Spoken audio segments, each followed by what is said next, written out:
What is going on, everybody? How are we doing on this fine Thursday evening? My name is Eric. Welcome to Q2C VR Gamer Live. We're a weekly VR podcast that airs live every Thursday, 9 p.m. Eastern, where we go live on YouTube, Facebook, Twitch, and in the multiverse. That is right. You can catch us in your favorite VR headset in the multiverse. But if you cannot catch us live, you can always catch us afterwards on your favorite podcast platform. But you know the deal, Todd. If you don't catch us live, you cannot win. Oh, wait a minute. That's not the case anymore. Not anymore. As of today. You can win. As of actually last week. You can win if you're not here live. We're going to give a key away every week to the chat after the show. And we are going to give somebody a hubris key tonight who actually commented on last week's show. So therefore, that statement is no longer valid. Yep. We're not going to say it anymore. We'll have to I promise. take that off. Eric, everybody says that Eric has a crazy echo. Really? I'm echoing? Echo. Uh-oh. Well, I don't want to say anything else until you fix that. Give me a sec. You sound fine to me. Is for the people in chat, is Eric the only one echoing, or am I echoing as well?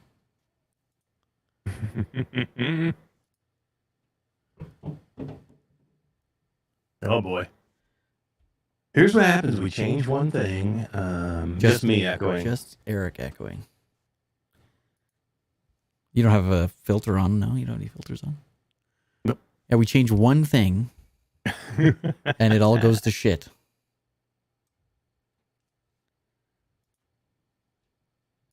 Here, let me I'm going to change you back. Yeah, go back to the other way. Mm-hmm. Let's do that.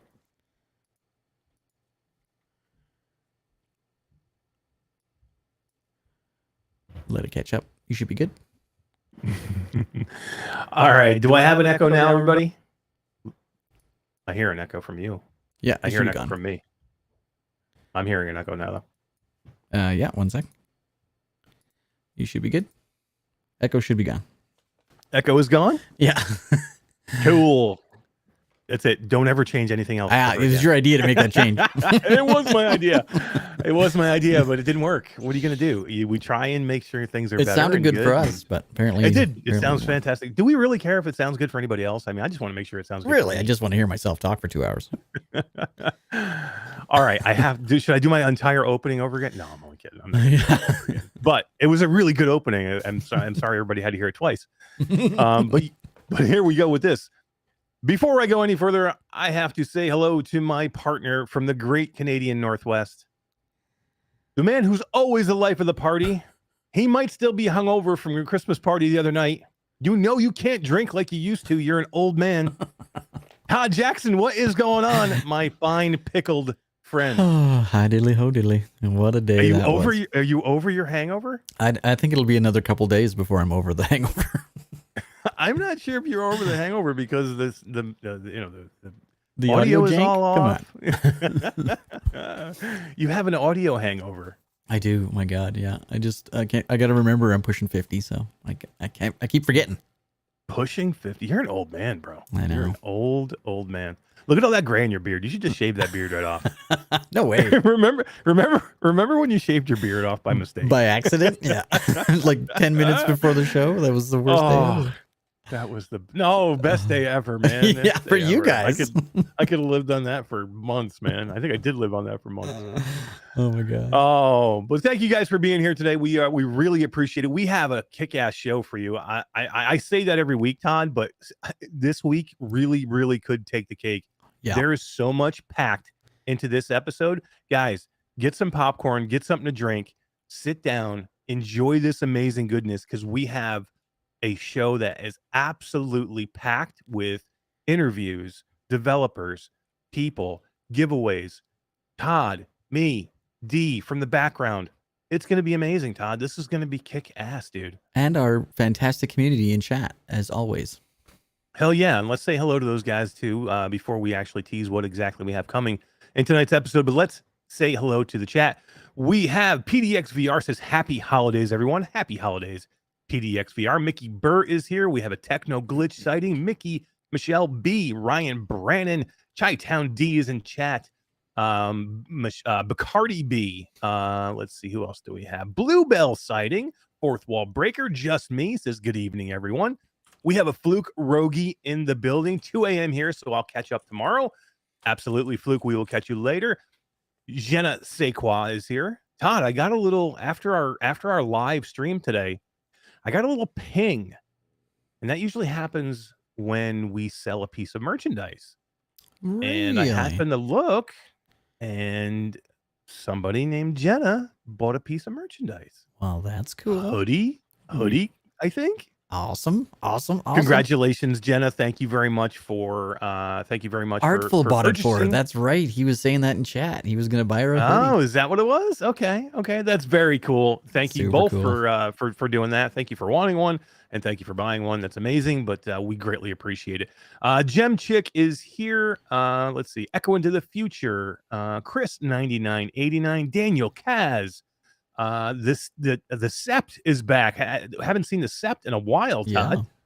We have Kyle Hubris Kitchings. It's good that you still have Hubris in your name for tonight. Mike Newton is here. He says, didn't sleep through my alarm this week, 2 a.m. in UK, but he is here representing. Excellent. What is up, Mike Newton?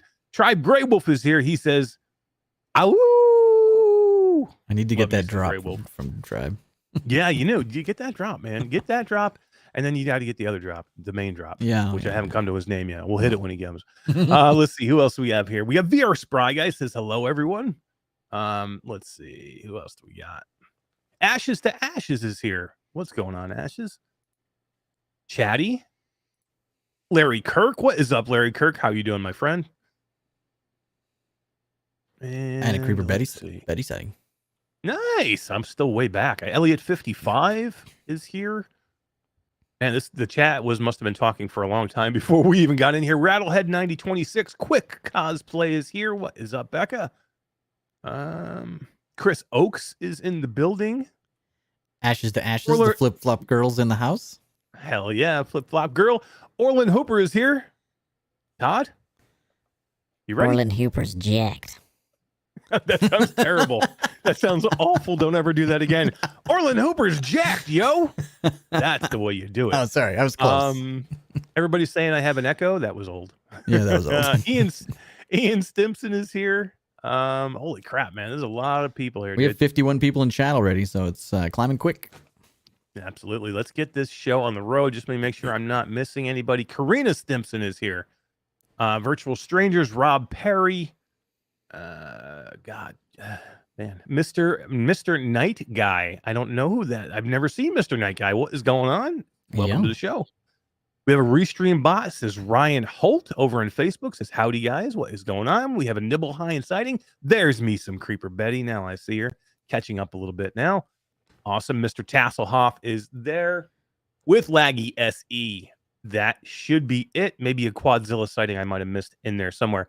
Todd, we have a kick-ass show tonight. Do we not? I mean, was I being wrong when I said this could be one of our most jam-packed shows? No, this is going to be a banger of a show. These interviews, two of them are pre-recorded, and they are so good. We had so much fun doing these two, and of course the Hubris interview is going to be live, and it's going to be just as good, I'm sure. I can't wait. So let's kind of tease this, what we have going on here. So guys, what we're going to do is we have the developer from Hubris here with us right now live, going to come on here in just a minute. We're going to talk some Hubris. Then we have an interview that we did the other day with Scott Hayden from RoadtoVR. This might be the first interview that he's done live on camera. Yep, it is. And it was so damn good. Now this one we did pre-record because he lives in Italy. Yeah. So we actually recorded, I think, was it yesterday? I think we recorded. Yeah, yesterday. Yeah, yesterday. So it's still pretty damn new. That's going to go for like 30, 35 minutes, guys. Really good interview. You're going to want to be there for that whole thing. It's really, really good. Lots of great information.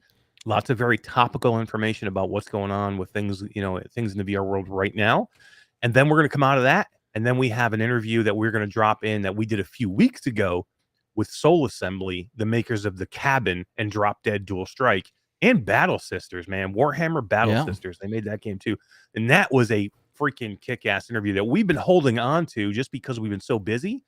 But man, I've been wanting to get this thing out there, and I cannot wait for that interview because that might have been the interview where I was like, had the most fun because those guys were amazing. They're a riot. So yeah, it's definitely worth the watch.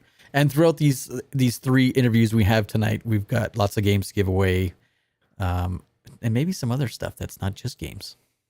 Yeah, let's tease that real quick so everybody knows what they're going to be kind of hanging out for. We have tonight, we have a key to Saints and Sinners Retribution, Saints and Sinners Chapter 2 Retribution. We're giving away tonight. We have 2 keys for Synth Riders that we're giving away. And each one gets a key for the DLC that just dropped today. The Bruno Mars Groovin' DLC that dropped today. We have 2 keys for that. So you're going to get a base key and you get the DLC that dropped today. We have a Hubris key to give away and one to announce from last week. And we have one of these, Todd. One of these babies. Yeah. Right here. That's We exciting. have an Audio Trip shirt to give away. We're going to talk a little Audio Trip. They dropped a big, huge update today. We have an awesome Audio Trip shirt right here for some lucky person in chat. All right. Amazing stuff, Todd. Amazing stuff. I got goosebumps. I know, it's exciting. You know why I know I got goosebumps? Because we're going to talk probably one of my most anticipated games coming into 2022. And we're going to talk to the developer right now. Let's bring in Ives. Hello.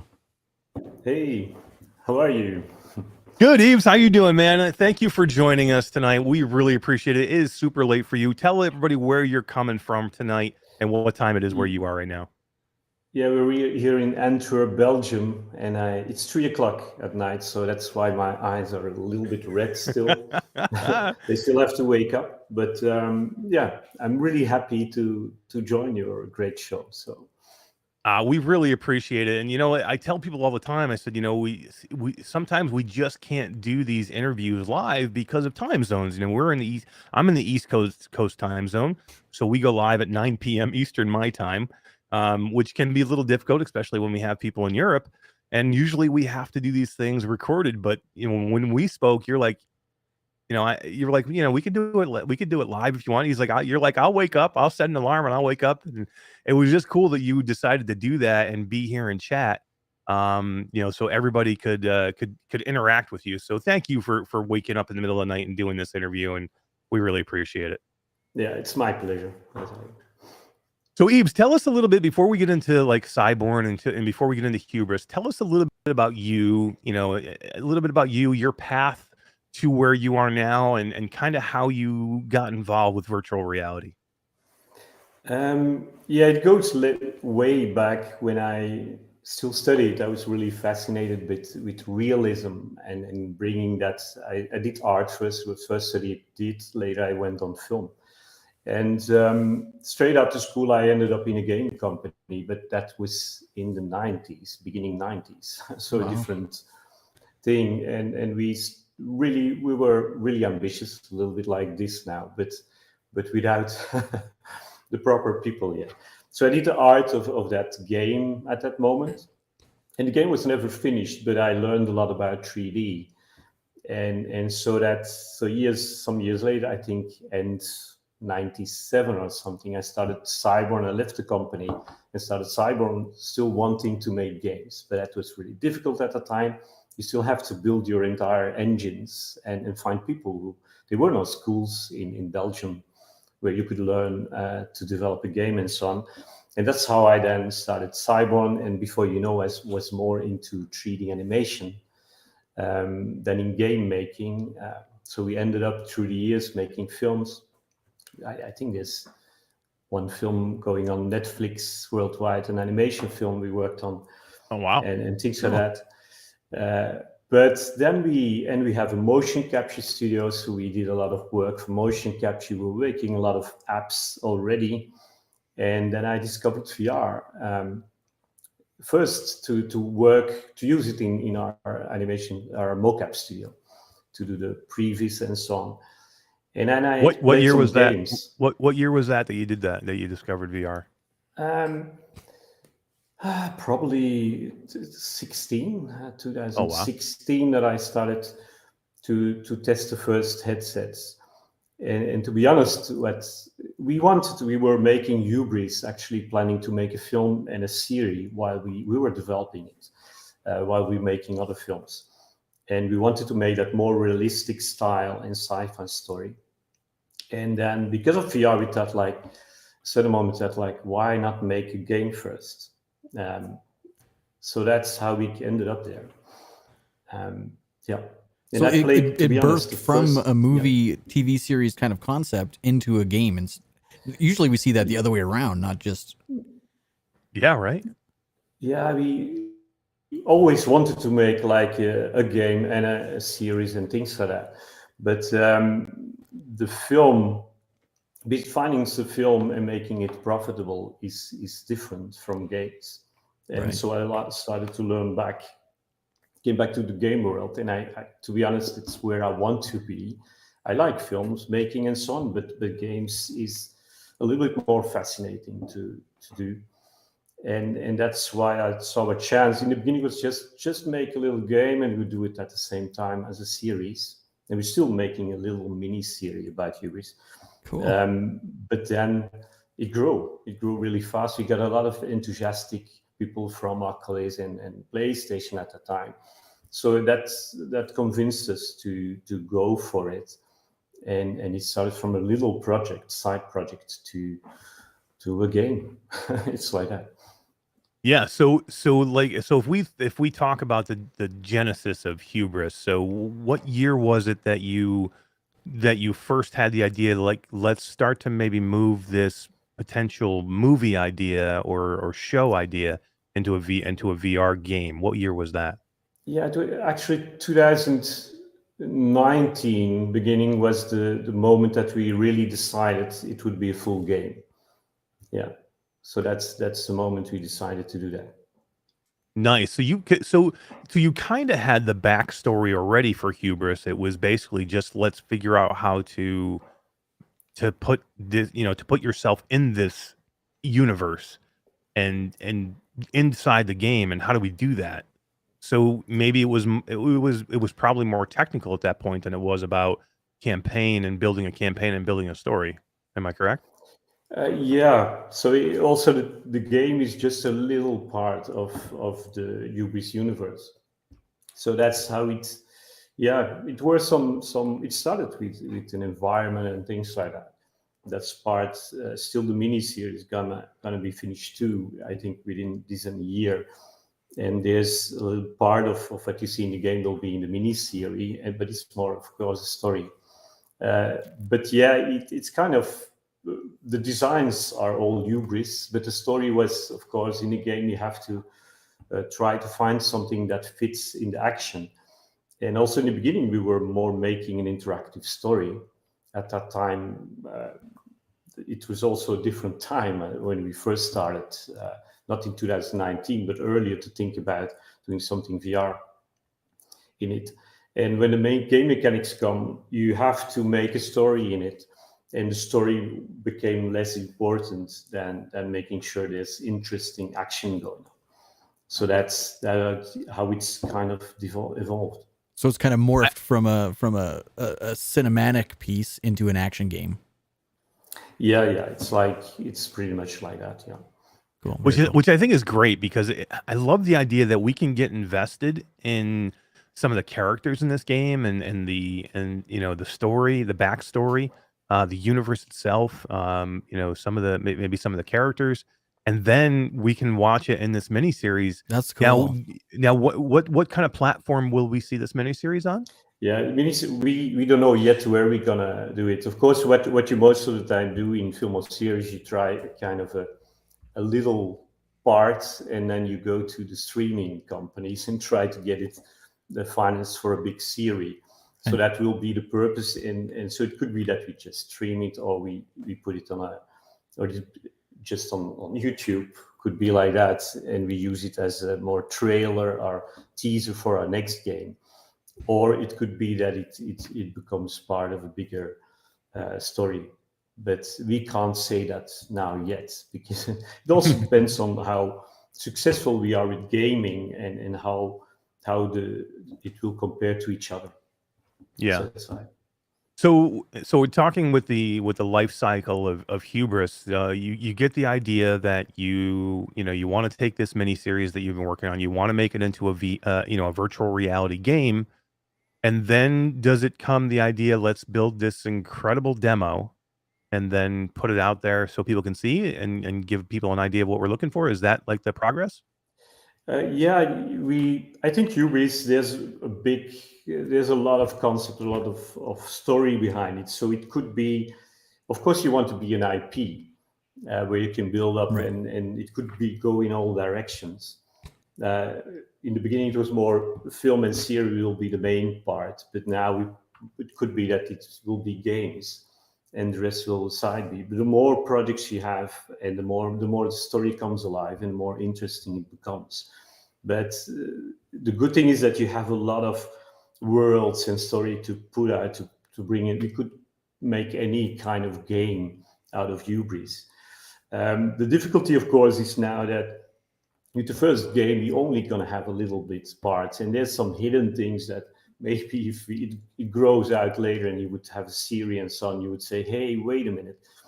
She told that in the game. It didn't matter at that time. But so we teased a lot of things that you don't know yet. Cool. But it only will make sense when you see a real part of the story. I think the difficulty for us is in VR games compared to non-VR games is that in non-VR games you can have like a lot of cutscenes, cinematic scenes in between to tell a story, and it's more difficult in VR because it pulls you out if you put a cutscene in it, and that was really a challenge to try to still push some story into the game without annoying people. Right. I think that's a challenge, and maybe another company is gonna solve that. Maybe with a game like Horizon, you're gonna have an interesting way of doing that, and then we can learn from that. But yeah, that's a challenge in VR, I think. Yeah, the crossover that you're doing here is not something you normally see, especially in VR games. Number one, but very rarely in flat games. Well, you see it very rarely, and when you do see it, a lot of times it doesn't work. So I'm very, very curious to see this. I'm really looking forward to seeing what you guys can do with this now. Knowing Talking, that there's the background of it originally starting in that space and then moving to games, my expectations are really high for an excellent series, movie, or anything like that. It's just very, very unique to do it backwards. Yeah, I guess so. yeah. So talking high expectations, I had a question about, early in the life of Hubris, you guys do put out this amazing demo. It goes on Steam. It becomes an instant hit. I mean, it goes viral. Everybody wants to play it. Every YouTuber grabs a hold of it, and I mean, we all did it. Everybody did it, and we all went in there and went, "Oh my god, this is probably the most beautiful VR game we've ever seen." Now, this is an amazing thing for you guys because it's, everybody absolutely loves it. Everybody is, Hubris is on the tip of everybody's tongues. It's most anticipated game for most people. It was for me. When I knew it was coming in 2022, I said it was my most anticipated game coming into this year. The problem with that sometimes is it's tough to live up to the demo. Was there ever any thought like, guys, we just put this great demo out here. Now we have to make the game as good as the demo. Was there any trepidation there, or any like worry that you would have to like really fulfill that? Yeah, indeed, because when we put out the demo, we didn't knew what to expect. We thought maybe some content creators or shows like you will pick it up, and some will be positive, otherwise will be really negative. But it was crazily positive. Everybody was extremely positive. So that made us push a little bit harder. We did a lot of we put a lot of extra budget in it, and we really wanted to make it all the game through the same graphics, same mechanics, and make it as polished as possible. I think now if I look at it now, the expectations were maybe a little bit to triple A, and a lot of comparisons with Half-Life Alyx. while we rather be compared with the 99% other games who are all indie games just like us. So that's a little bit difficult now, because we think we did a great job. I don't think if you go through the game and that there's like graphically, we don't go down after the demo. I think it only goes up in some way, and the mechanics are still the same, and there are extra mechanics in it that you haven't seen in the demo, which is made for a big part learning how to use the jumping and the climbing and so on. But yeah, I think the expectations were like a AAA, but the budget of a AAA is like 10 times. So we couldn't have all. I think it's a polished game in most things. If you think away the problems we get when you bring out a game like that with a lot of different headsets and the OpenXR that still had to be fixed, or new drivers and things like that. If you think away that, I don't think we did not succeed in what we showed in the demo. It's not that there's less gameplay or things like that, but it may not be. You can't expect a 40 million budget game quality in every little detail, in that many enemies, and that many, I don't know what, from an indie game. I think so. You have. I think you guys knocked it out of the park, though. How many people are at? Yeah, that was the question. How many people? Let me ask it this way. Sorry, Todd. I had it in my head. Can you tell us how many people you had when you started that demo? Like when you made the first demo, how big was the team? And then how did you have to scale to get the game out the door? Like, where are you today? I think we are now around 20 people working on the game, or worked on the game. But for a long time, it was a side project. When we started, we were making 2 films at the same time. And so it was a little team working aside to make the game. There's more being invested in the art, let's say in the modeling and things like that. There's been a lot of people working on it, but not at the same time. It's more like how this person had some time. You make every assets. Now we have a really dedicated and I think talented game team for every aspect of making a game, like both in art and development. But it didn't start it out like that. So let's say now 20 people, and the main team is a little bit bigger, but because we did a lot of service, we work on AAA games, mainly on animation related mocap and visual effects. So let's say 95% of the time our animation team spent this year was not on Hubris, but on AAA titles, like from Sony mainly. Oh, wow. So you guys are busy. You guys are busy, yeah. Yeah, for example, we worked on Horizon Forbidden West. We can say that because that's out. Wow! Right. So I didn't even really know that. You guys have been working. Cyborn has been working on PlayStation VR 2 game Horizon Forbidden West. That's amazing. That's Horizon Forbidden West was the non-VR game. Yeah, I'm sorry. Call the Mountain. I meant Call of the Mountain. Sorry. Yeah, so if we would be working on a VR2 title, I would not be allowed to say that. Right. Yeah, right. Wink, wink. But the other one's out already, yeah. So you do work on a lot of flat games then too, other than just VR games. Yeah, a lot would be. Let's say we worked on 3 AAA games now. Sometimes just a little part. Sometimes for Horizon Forbidden West, we did a lot of mocap cleaning. I think more than 2,000 minutes. Wow. It's like more than 20 feature films length. So then you can imagine what kind of budget and animation goes to a game like that, the non-VR. Right. The game that's that. So, and sometimes we do the other thing. We do the final touch of animation. We did lately a lot of visual effects for a certain game. So, So that's very cool. Yeah. So let's talk about the launch now. So, the demo comes out. Everybody's really amped up for it. You have a little delay. The game finally launches, this past week, and it's like any game. I mean, especially one from a small studio, it's not perfect coming out the gate. Now, the game launched on Steam just as it's straight launch. You did not launch into early access. Was there any thought into maybe we should launch this into early access just to keep that out there to let people know that maybe there's some issues that we need to work on, but we're working on them, and then launch into full access maybe down the road? Yeah, but it was more. Yeah, there was a big plan. It should be out here.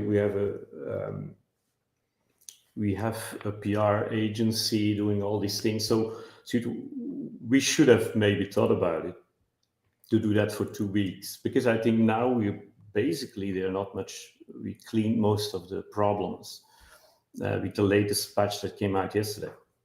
So I think it could have been a good idea, yeah, to do that. But I think a lot of problems came with one of the big problems is the use of OpenXR. Like, for example, if you play on Quest 2, you have to put it active on Oculus, and you don't have to open it in Steam Steam VR, or it kind of gets buggy. And especially with a game like us, you're going to notice it. And I think those things, I don't know if it helps to the early access. It's like trying to find a way to tell people open it right. On the other side, it's easier for us to. Some headsets are really difficult to test. We have all the headset now. We just received one. I think we didn't support it. I think one headset. We just received it. But it's difficult to test all the cases because there's so many configurations, and we also misjudged the fact that a lot of people are using virtual desktop. I think the virtual VR. How do you say? Yeah. So that's some things we didn't count on, and that you have to anticipate on. But yeah, early access for 2 weeks could maybe be a better idea to get the perception better. Yeah, because it's already cleared. It's already cleared quite a bit up. I mean, me and Todd were looking earlier. When it originally launched, there was definitely some issues that people had, and the ratings kind of showed it a little bit.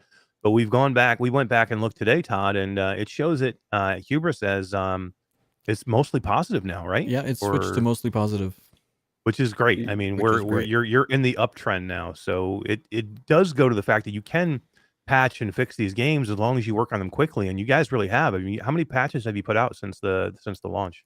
I think 3 now, one big one now, and we fixed a lot of things mainly with OpenXR with different headsets, and it's mainly on the headsets that aren't out there that much.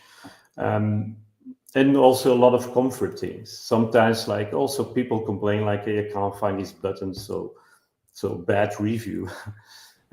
So that we make sure that people know how to get your gun back. It's set right somewhere, but people don't always listen to it, and we have to make clear that there's that's unfortunate that those kind of reviews end up on the store when it's really not the game's fault. It's just the guy wasn't paying attention, maybe, or what have you, that now all of a sudden he hates the game and gives you a bad review. That's never good. Yeah, and in the beginning it really matters because you don't have that much reviews. Or people say it's not working on that headset, and you think, yeah, but we said it's not supported. Right. So maybe you should have read it before you buy it.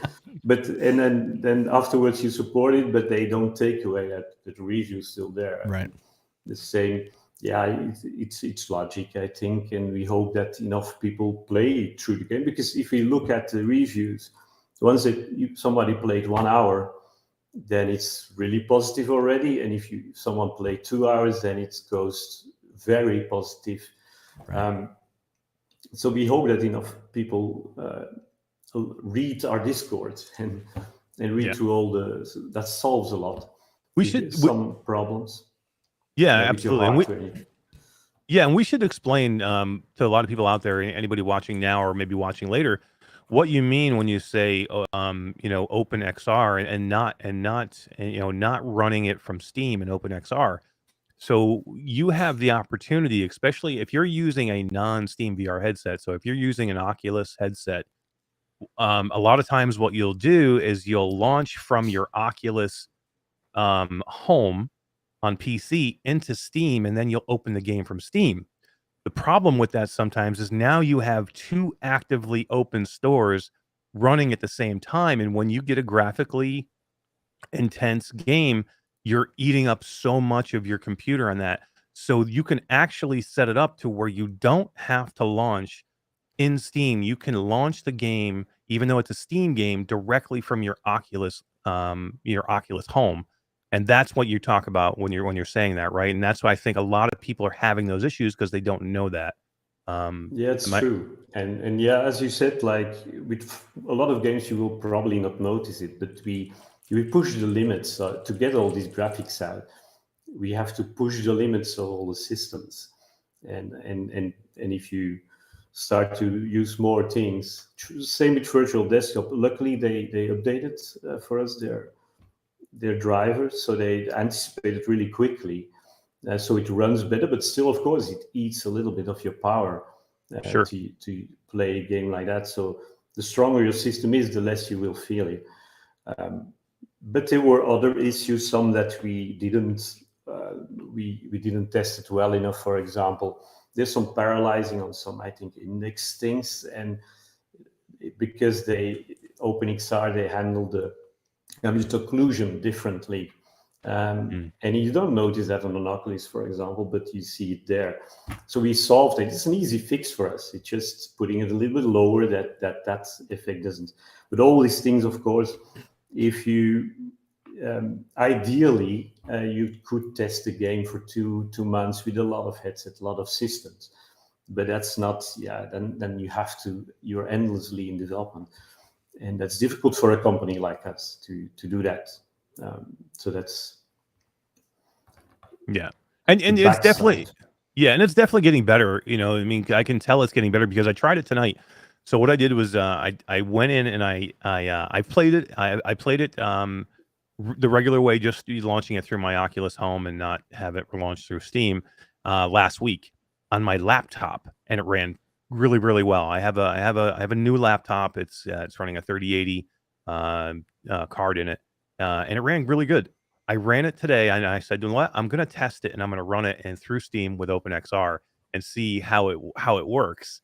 And Mhm. it did work. I actually got it to work on my laptop, and it was a little choppy, but everything functioned. I got through the entire first area, say where you're going through, like where the squids are. I got through that entire first area, and I really had no freezing or anything like that. It was just a little choppy, but so you can see the progression that things are getting better already. If I'm able to run that way on a laptop, then Yeah. people are going to have better experiences as you go and as you work things. Yeah, that's great. Yeah, and there were other issues that we had, like, and that's our mistake. For example, if you test it in a game, we all really used to play in a game, of course. And for example, was the climbing. Our climbing system, you push yourself up and then you're on top of something. You have to do that. You can do that slowly, but you have to go up and not through the border. People do that fast and they pull themselves in, and then you die. Or Yeah. you Right. got through. Yeah. And we've changed that even when you do something strange and you go forward, you're still going to end up I noticed right that. on Yeah, top. you still pop up now. You can't go into the wall. Things of that. Another problem that we have in which that's the most difficult to solve is that if people, for example, play it on the wrong OpenXR and they over put the resolution too high and they have a really slow frame rate, then the computer has difficulty knowing where the collision is. So you move for the program, you move really fast through it because you go from one point to the other because there are only several frames, and then you through the wall. Things so that we also people don't realize that happens, and they think, "Hey, I'm going to the floor." Yeah, because your frame is so low that there is no collision detection anymore. Right. And things so that all this stuff is difficult to test because our systems run on every headset, but we should try all to do the wrong things. Right. to fix these. And that's a lesson we have for our next game, that we have to do the testing more properly, I think. Well, that's a great segue. You did that. You did this so perfect for me. You segued right into my next question, which is like, what's next for Hubris? I mean, I assume you're going to continue to kind of work on Hubris this game, make sure that everything is kind of clean and worked out, and I'm sure you'll do future patches and things. But are we going to see more from Hubris? Are we going to go back into this world? Are we going to see more from the Triple O? Are we going to see more from the order of objectivity? Yeah, definitely. Normally speaking, yeah. Of course, we're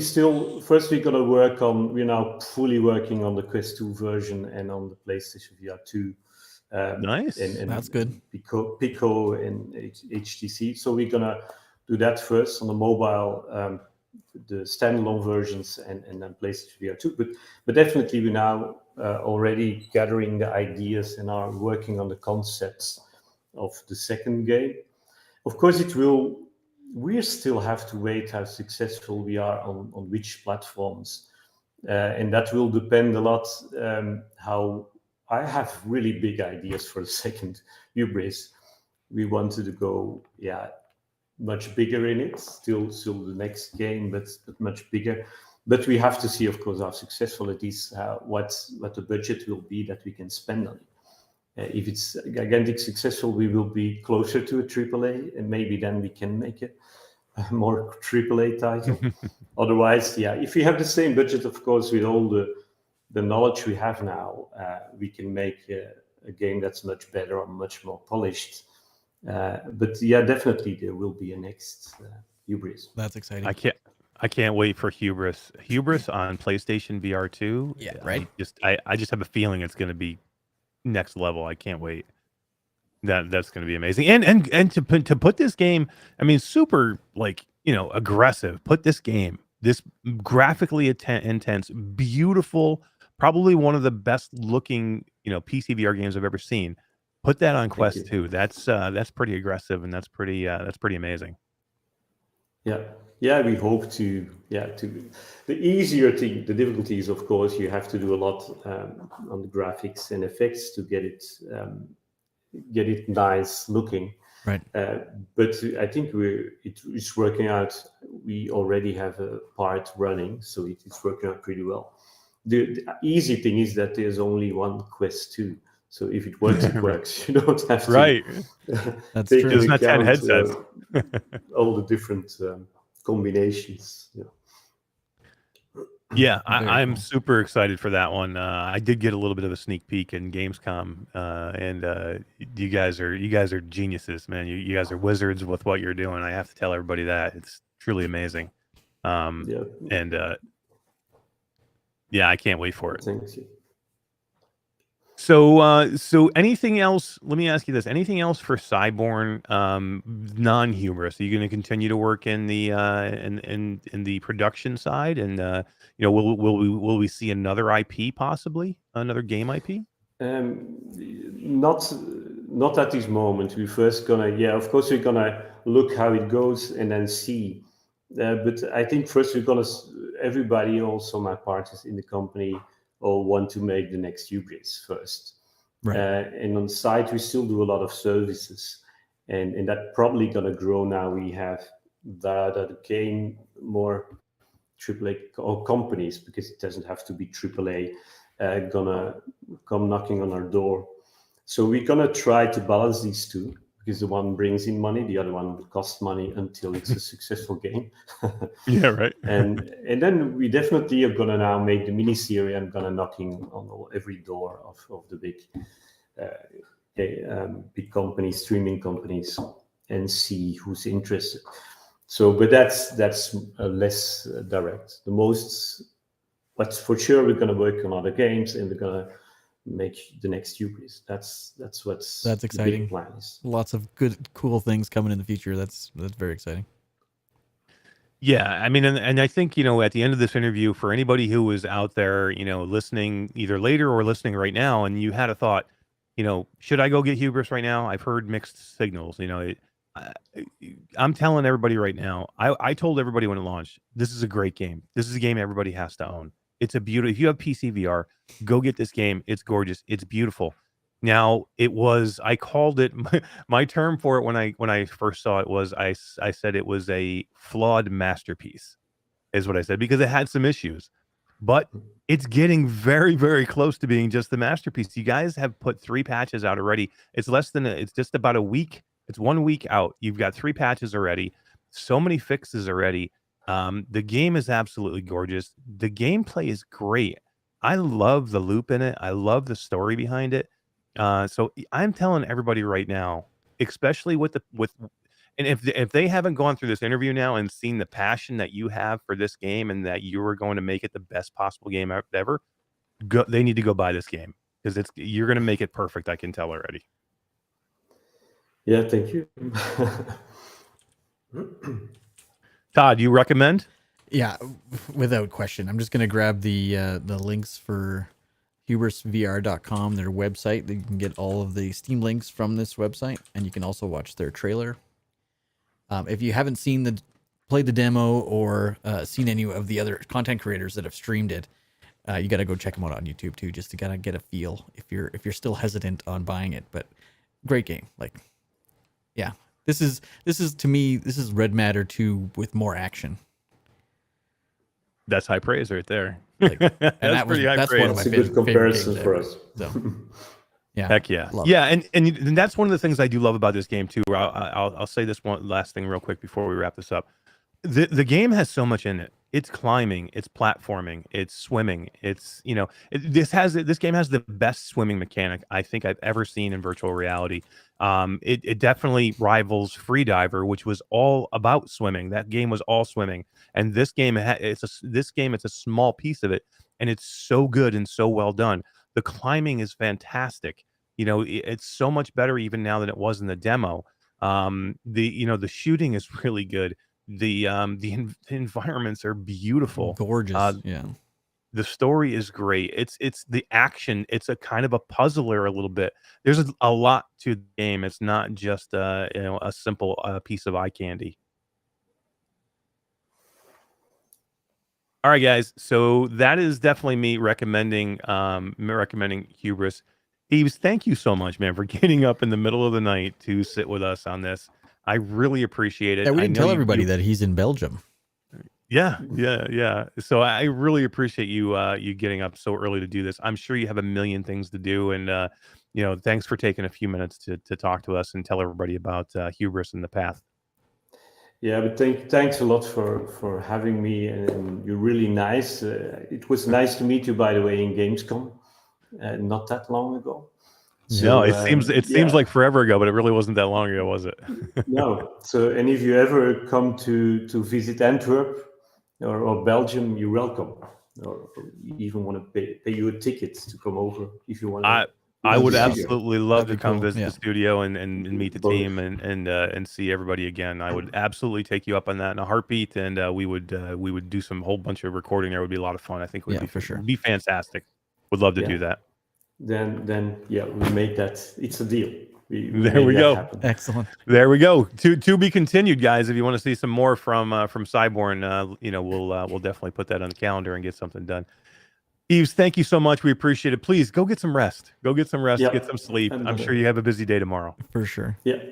Thank you, guys. All right, everybody. Thank you so much. Have a great night. Have a good night. Yep. Bye. Todd, so well done, man. So well done. Right. So cool. So I say this all the time, and this is a big thing for me. If you make a great game and you launch it and there's issues, we understand, and most people will understand that there's going to be issues. Like most all games launch now with some flaw. That we talked about this the other day on Crewcast. Almost all games launch and then need a patch. Some are patched within the first 24 hours because they come out flawed. Yeah, exactly. To me, it's not about how it launches. It's about how the developer takes care of the game post-launch. 3 patches in a week. And yesterday's patch was 3 gigs. Like it's only a 13 gig game. So it was like, yeah, that's a huge patch. Like they fixed a ton of stuff. Heck yeah. I mean, and just, keep patching, and you can just tell. You can tell by talking to them. They have a roadmap. They know what they need to do. They know their issues. They knew they had issues, especially with the OpenXR and the way that works. And if people don't know it, and a lot of people don't, I mean, because a lot of people just assume I'm launching right in through, in through my Oculus Home into Steam, and then it goes and it's going to run fine, and it does on most games. But this is such a graphically intense game that it'll just make you lag, and your frames will drop. You'll have, a whole bunch of issues, and that's probably about 80% of the issues out there were because of that.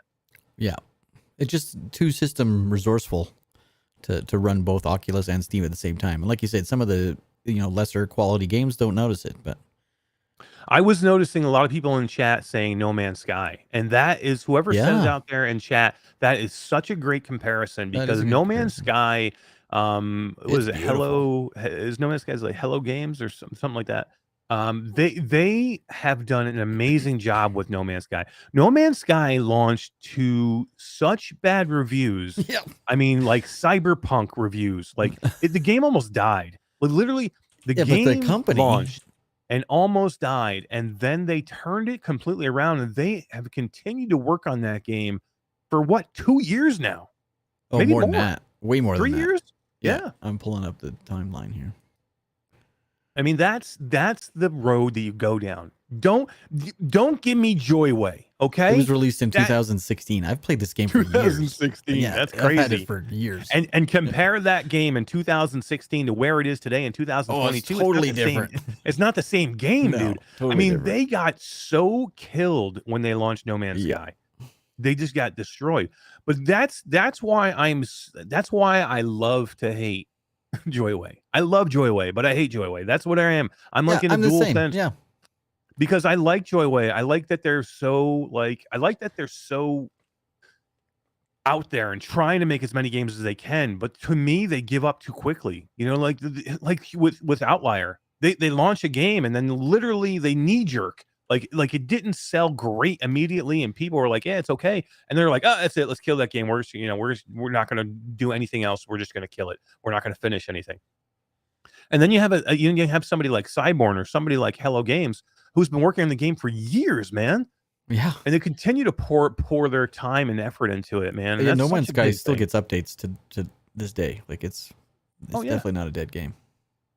Yep. And it's a good comparison, graphically wise, even. Very good comparison. Yeah, and guys, Hubris was never going to live up to the hype. There was no possible way it could have.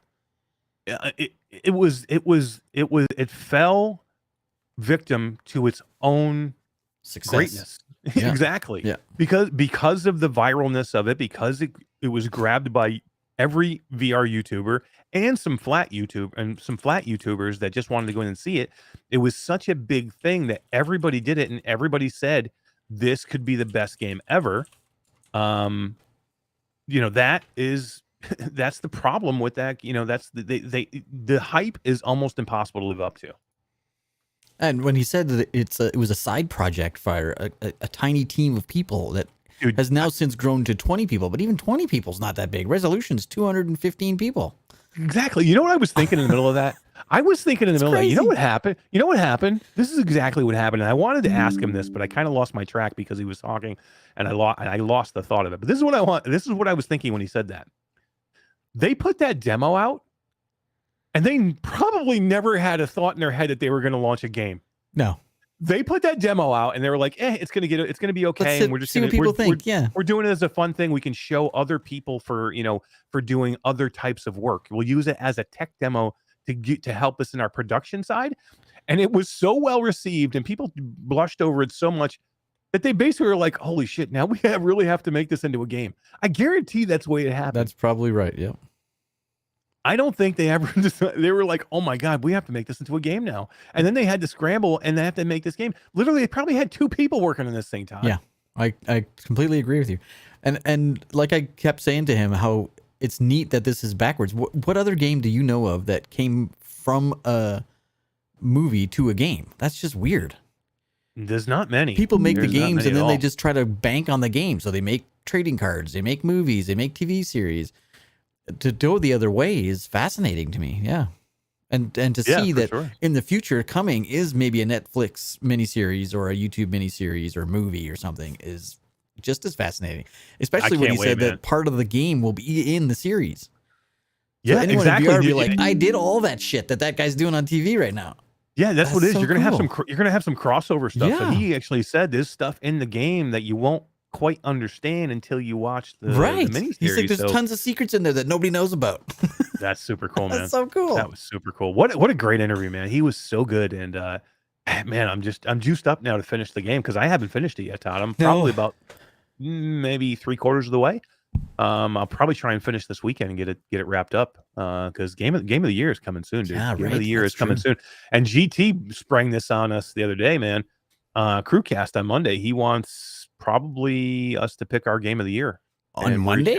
we're each gonna have Jesus. pick our own game Short of the year list? on Monday. Yeah.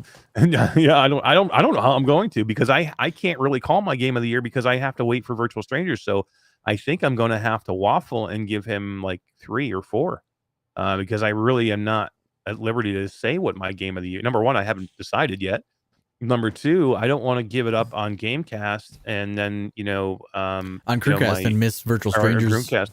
Exactly. night, I'm not right? gonna, yeah. So I have to talk to Wes and Roots how we're going to do that, but I'm going to have to waffle and give him probably 3 or 4 games. But all right, we have some stuff to do. Let's give a key away. Let's do this before we get into the next interview. So guys, audio trip. You guys know audio trip. You know I'm not a fan of Beat Saber, right? Does anybody? I didn't know that. I Does thought you anybody liked not Beat know Saber. that? Come on, Bruno Mars just came out with me. Oh no, Synth Riders. Yeah, get out of here. Get out of here. Actually, they did just come out with Oh, something, that Leonard right? Skinner. Yeah. Skinner? Yeah, that'd be good. That'd be They're cool. getting better. Yeah. They're getting better. But let's talk about let's talk about Audio Trip. Audio Trip launched a huge update today, Todd. Have a ton of new stuff in the game. They have like a workout, a cardio version. They have a campaign mode now. They have like a dojo where you can go in and just do the practice and things like that. They have new animations. They have a new trailer that's kick-ass, Todd. And we're going to give a shirt away right now. I have an Audio Trip shirt right here. You tell me your size. I got a box of them upstairs. We are going to give away an Audio Trip shirt tonight. Let's take a look at the new trailer for the new update of Audio Trip. Let's do that. The Kinemotic Studios, the developers behind this game, Kinemotic Studios, husband and wife team, Brady and Cooper are probably the 2 nicest people I think I've ever met, and I absolutely adore working with them, and I'm so happy for this game. Let's look at it.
Dude, and oh, you got my echo.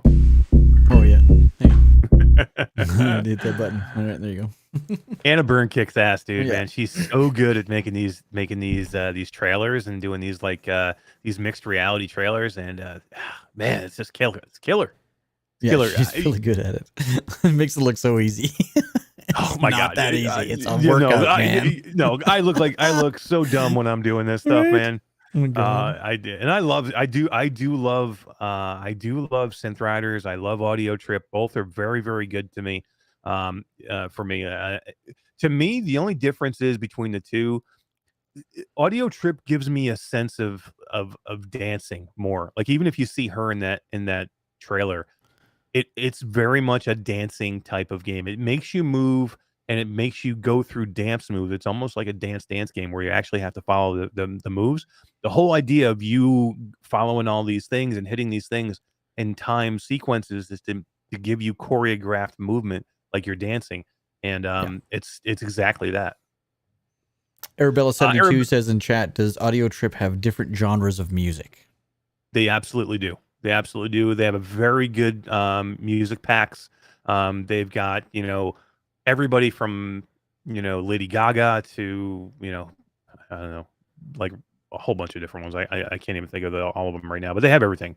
It's not just very like good techno dance music. It's different genres of music as well. Yeah, I mean they have some of their own creative music in there, but they do have, Right. they definitely have, licensed music as well. So, and they're going to be adding more music very soon too. You're going to have some music packs coming. Larry soon, Kirk says he'll take a large shirt.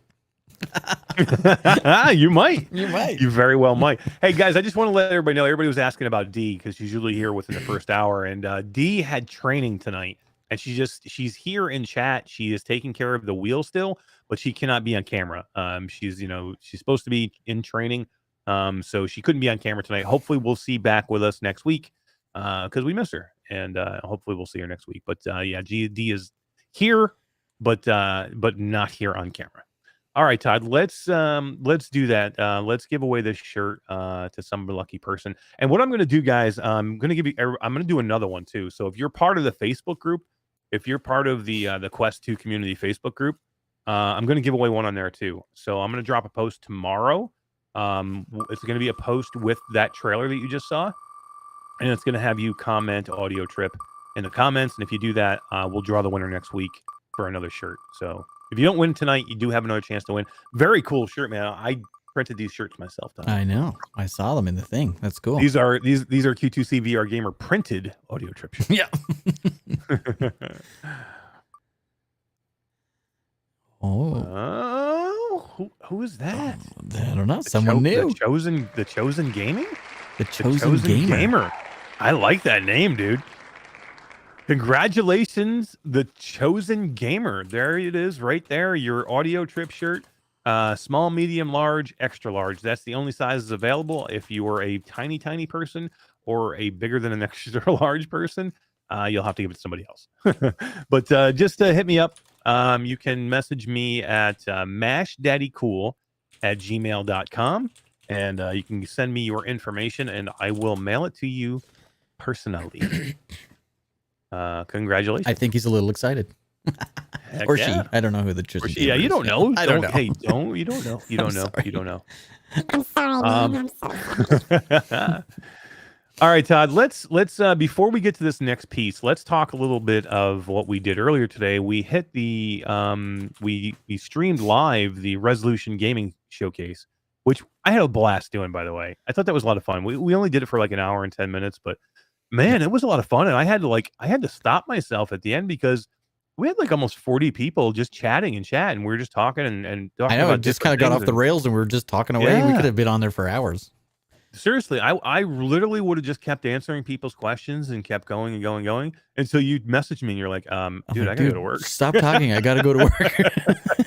I just we have have another 2-hour show tonight. You can talk all you want. I know, man. I just do, man. I do have a blast when I can just hang out with the community and just like, I like when I can go and just not talk at everybody, but I have time to sit there and look at the chat and talk with everyone. Right, exactly. Yeah. Because I find myself too many times I get busy and I get on the things where I go on a freaking rant and I just start spouting off and I'm just telling you exactly what I'm doing and I don't get the interactivity of it. Right. I like this where I can kind of just like today there was no topics. We had gotten done with the thing and I could just sit there and we could talk about the showcase, but people were bringing other things up in chat. Everybody had great questions. Wolveraza had some good points. Everybody has great points. Yep. It was a good discussion and I just freaking love our community. I really do. All you guys are awesome. So that was a lot of fun. But like the main focus of that was the Resolution Gaming Showcase, right? Yeah, that was the whole intent, was to show it off. And I did speak to Amber Moak, who's the content creator liaison with Resolution Games. Afterwards, she sent me a raving review thanking us so much for doing it, and that she loved our show. Like, yeah, I was so happy to get an email from her. And did she like me screaming right there in the opening? I think she was laughing when she was typing the stuff in. So, and she might even be here tonight watching. She said she was going to come by. So nice. Well, if you're in chat and you're listening, Amber, please, say hi. We want to hear from you.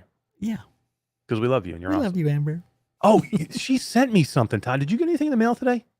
I don't know. I haven't looked. I got something in the mail today. Can you take the show for a second and I'll run and go get it? Yeah, sure. All right. You well, take the I'll show. Answer some questions in chat. Yeah, answer some questions in chat. I'll be back in 2 seconds. All right. So for those of you that were at the Resolution thing this morning, out of all the games and multiplayer patches and stuff that was released, what was your most exciting? I know Wolveraza is still looking forward and very interested in Spatial Ops. It is free, man. I'm telling you, go on to SideQuest, get it. It takes 2 seconds to install, and you can try it yourself. Between Demio and Spatial Ops, I think those two were my biggest takeaways from the whole thing, other than the trip itself was amazing. Yeah, Ryan Brandon, the shooting game, that was Spatial Ops. That's the new. And tennis, yeah, that new tennis game is called Racket Club. It won't come out until mid or end of 2023. But it's like a pickleball. How dare you take me off camera? Squash something rather. There you are. Pickleball and squash in a racquetball court with 4 walls. Like it was so much fun. I played partners with Skiva and we had a blast. That looks cool. Yeah. I'm pissed that you actually got to play that. I have not got. That's one of the only things I haven't played yet from that showcase. Well, did you see the blimp thing that was in the showcase? I meant to mention that earlier. Did you see the little blue blimp floating around in the sky? No. Didn't notice it. It's a untitled tech demo from Resolution. I'm very surprised they put it into the thing because we weren't supposed to talk about it before the showcase. It's not coming out as a game or anything, but it was so much freaking fun. It's a pass-through game. A blimp game? Yeah, it was crazy fun. How did I miss the blimp game, dude? I don't know. It was only on there for a couple seconds, but it was pretty neat. So did we get stream bombed from Substatica? Is that what happened? We got Joogie Boogie is here. Oh, maybe. And we got the Chosen Gamer. So the Chosen Gamer says I came from Substatica stream. So maybe he did. Number one, we love Substatica. Amazing, doing amazing stuff, and we appreciate all you guys coming over here. So if you guys are stream bombing us, we really appreciate it. And thank you, Substatica, for sending everybody over here. Yeah. So the reason I ran away like a crazy man is after the showcase, I was taking a break before I had to go back into some afternoon meetings, and my dogs start going crazy, and the mailman's here, and I go out and I grab something. He gives me a package, and it's I look at it, it says from Amber Moak, and I'm like, what the crap? She sent something the day of the showcase, and she has it arrive the day of the showcase, and in the package is this. Oh yeah. Okay, it's a nice postcard from Bait, from Amber. You can't really read that, but it says, hi, Eric. Anglers know a thing or two about patience. And for Bait fans, that patience is about to be well rewarded. Keep an eye out for the Fishing Buddies update. Happy holidays, Amber. And so that was in the package, as well as this little guy. Yeah, I got one of those from my trip. I knew she was going to send you this stuff. A little fish He's from a little Bait. fish from Bait. Yep. My daughter loves it. And a freaking little blow up flamingo. Yeah, it's a drink holder. Is that what it is? Yeah. I was wondering what the middle is. Is a little hole. You put a beer in the there. Yeah. That's freaking awesome, dude. Yeah. That's awesome. That fish is the coolest thing ever, man. It's like a replica of the game, man. It is. It's a replica of the game, Yeah. and actually, in the tag, on the little tag right there, it says Bait with the logo and everything. That's super cool. I love it, man. I love it. We should give that away to the community, I think. That'd be cute. Yeah, maybe next week we'll give that away. That'd be fun. Yeah, I just wanted to show that. Thank you, Amber, for sending that. It was super nice. It's amazing. It was just so funny that it just showed up out of nowhere. I'm like, what is this from Amber? Like the day of, but very cool. All right, so VR Sprag guy says the Canadian knows what a beer holder looks like. That's right. I was gonna say that's the first thing you see. I'm just like, hey, it's a pink flamingo, a little blow up toy. No, And you're like, isn't. no, it's a beer holder, bro. Oh, that's too funny. My one wish is that as the winner is for you to subscribe to Substatica, Q2C, and me. Oh, that's super nice. There you go. So everybody go check out the Chosen Gamer and Q2C and definitely Substatica as well. Yeah. It doesn't, guys, never cost anything to sub to somebody, and you never know their content may be right up your alley. You might have fun with it, and go check them out. Ash says I thought it was a whoopee cushion. It might be. It very well could be. All right, so let's before we get into this Scott Hayden interview, let's just kind of set us up here, Todd. What he's mainly going to be talking about, and some of the things in the showcase, and what we might be seeing here. So Scott was one of the guys that was with us in Sweden at the Resolution Games studio. We had 4 journalists and 5 content creators. I think it was 5. Yeah, no, 6. I don't know. There was 11 of us in total. And so it was good to talk to Scott today. This is his first time on camera. He is the editor for RoadtoVR. So he's, not unfamiliar with the interview process, but just never done it live and on camera. So it was so much fun to have him on the show. He's in Italy, so we had to do it recorded. We couldn't do it live. It was just too much of a time constraint. But we get to talk about a lot of the things that we did at Resolution, which is exciting. And I've even spliced in some of the footage of now that I can release the footage of things that we did. So it was cool. I can't wait. I haven't even seen all this footage. I've seen pieces of this. I'm going to piece a bunch of it together and put it on YouTube. Yeah, you should, because everybody else did too. So you should. Yeah, you should. And you could just tell from the pieces I've seen, all you guys had a blast doing this stuff and being there. Did you see the piece from Mike? Okay. He sent me a message right after you talked to me. Oh, did he? Saying that it was the funniest part was him chasing me around. Like, if you go to Mike VR Oasis, the funniest part was him riding on GT's back. That was so funny. Oh my god! But there's a point where Mike's chasing me around in a circle, and you guys don't see the headset. You see just us chasing each other around in a circle, but we're running around a barricade, so we can't see each other because we're chasing each other. But everybody else thought it was just hilarious, and he's screaming at me the whole time. It was so much fun. Love it, man. Love it. I can't wait to see. I do want to say we did have a super chat way early on that we were in the middle of the interview and I couldn't say anything, and I just remembered it now. I think it was from Mr. Tasselhoff. He sent us a $5.99 super chat, and he said he just hit $1,000 in his Etsy store. No, 1,000 sales this month in Etsy. 1,000 sales this month. There you go. That's killer, dude. Congratulations, Tass. Everybody's extremely happy for your success, and it just goes to show you, if you put out good products and you're a good person, good things happen. That's how these things work. Congratulations, Tass, and thank you for the super chat. And we just had another one, Todd, $9.99 from Bluebell. It says, Eric, Mash, and D, thank you guys for all the hard work you do and for introducing me to this great community. Todd, that is probably one of the things I am most proud of what we do. The people.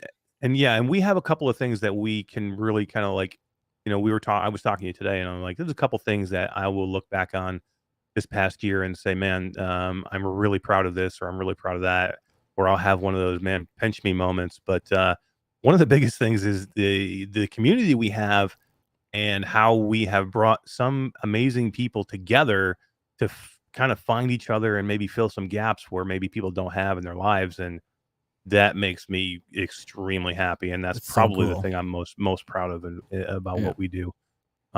So yeah, definitely. Thank you, Bluebell, for your super chat. You rock. You're amazing. And thank you for being an integral part of our community and VR family for sure.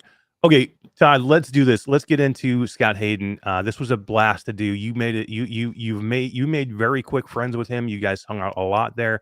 I think that we will have a great relationship moving forward now. To be completely honest, everybody there was so nice. Everybody got along. There was no weird. There was some people thought it might have been weird with the content creator and the journalist, butting heads against each other, but it was not like that at all. It was so much fun. Hang out for this one, guys. It's a good one. We have a couple of good giveaways right after, so don't miss it. So we will see you in just a few minutes, and we will be in chatting, hanging out with you guys while this plays. All right, Todd. Rock and roll on some Scott Hayden.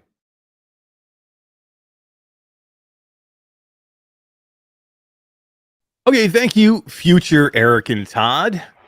Todd, as always, we are way better than the future guys. Way better. You want to know why we're better? This is why we're better. Number one, you're wearing an amazing Christmas sweater. Right? Which, how much better can you get than that? And number two, we're sitting here with Scott Hayden, and the future guys are not. That's right. They're not. They're definitely not. And let's say hello to Scott Hayden. Scott, how are you doing, man? This is Scott Hayden, everybody from Road2VR. How are you doing, man? I'm doing great. It's really great to be on the show, guys. I've been watching you guys from afar for a while now, so it's really cool to be able to connect. Vis-a-vis Todd, who I saw in Sweden, which I know we're going to talk about a little bit about later. Don't want to get too far ahead, but I'm doing great. Yeah, man, we are definitely going to get into Sweden and the times that you guys had over there. What a great bunch of people to get together and just have fun with. And it seems like everybody hit it off, and that's like it's like a common thing with the with our VR community, especially the people that cover the VR community. And you know, it's still small enough where it's like just a bunch of cool people. We haven't gotten to that point yet where we have a lot of jerky people involved. So thank God it's all a bunch of cool people. It's still small enough, you know. So yeah, I mean, I guess touching on that, topic, it still feels very much like the early days, and it still feels very much like, I don't know if you guys were around at the beginning of the internet, like real 80s, 90s type, internet chat room. It still feels very much like that in VR. So. Oh yeah, we were old. We were around for dial-up, right, Don? Yeah. Oh yeah. You've got mail. You've got mail. Scott, let's get into a little bit about you, because I do want to talk definitely about Road2VR. We want to talk about Sweden, but I want to talk a little bit about you first. Everybody out there, knows Road2VR. They know the name Scott Hayden, but they don't probably know the story behind it. So tell us a little bit about you, how you came to find VR, and how it's kind of taken over a part of your life and made it into a career for you. Sure. I mean, first of all, that's way too flattering. I don't think anybody knows my name. Sometimes I have to remind myself. They do, yeah. But so yeah, I've been writing for Road2VR since about 2014. It was founded in 2011, way before the first consumer headsets were on the scene, even before the developer kits were out. I was writing just around the time when DK1 and DK2 was coming on the scene. So yeah, I don't really, I think probably first I'd say that I don't come from a journalism background, and that usually throws up a couple alarm bells in people's heads. They're like, what, a journalist? I didn't go to journalism school. Yeah, no, I studied history in Germany at German in university. And after I had finished my university degree, I decided that I needed some sort of adventure.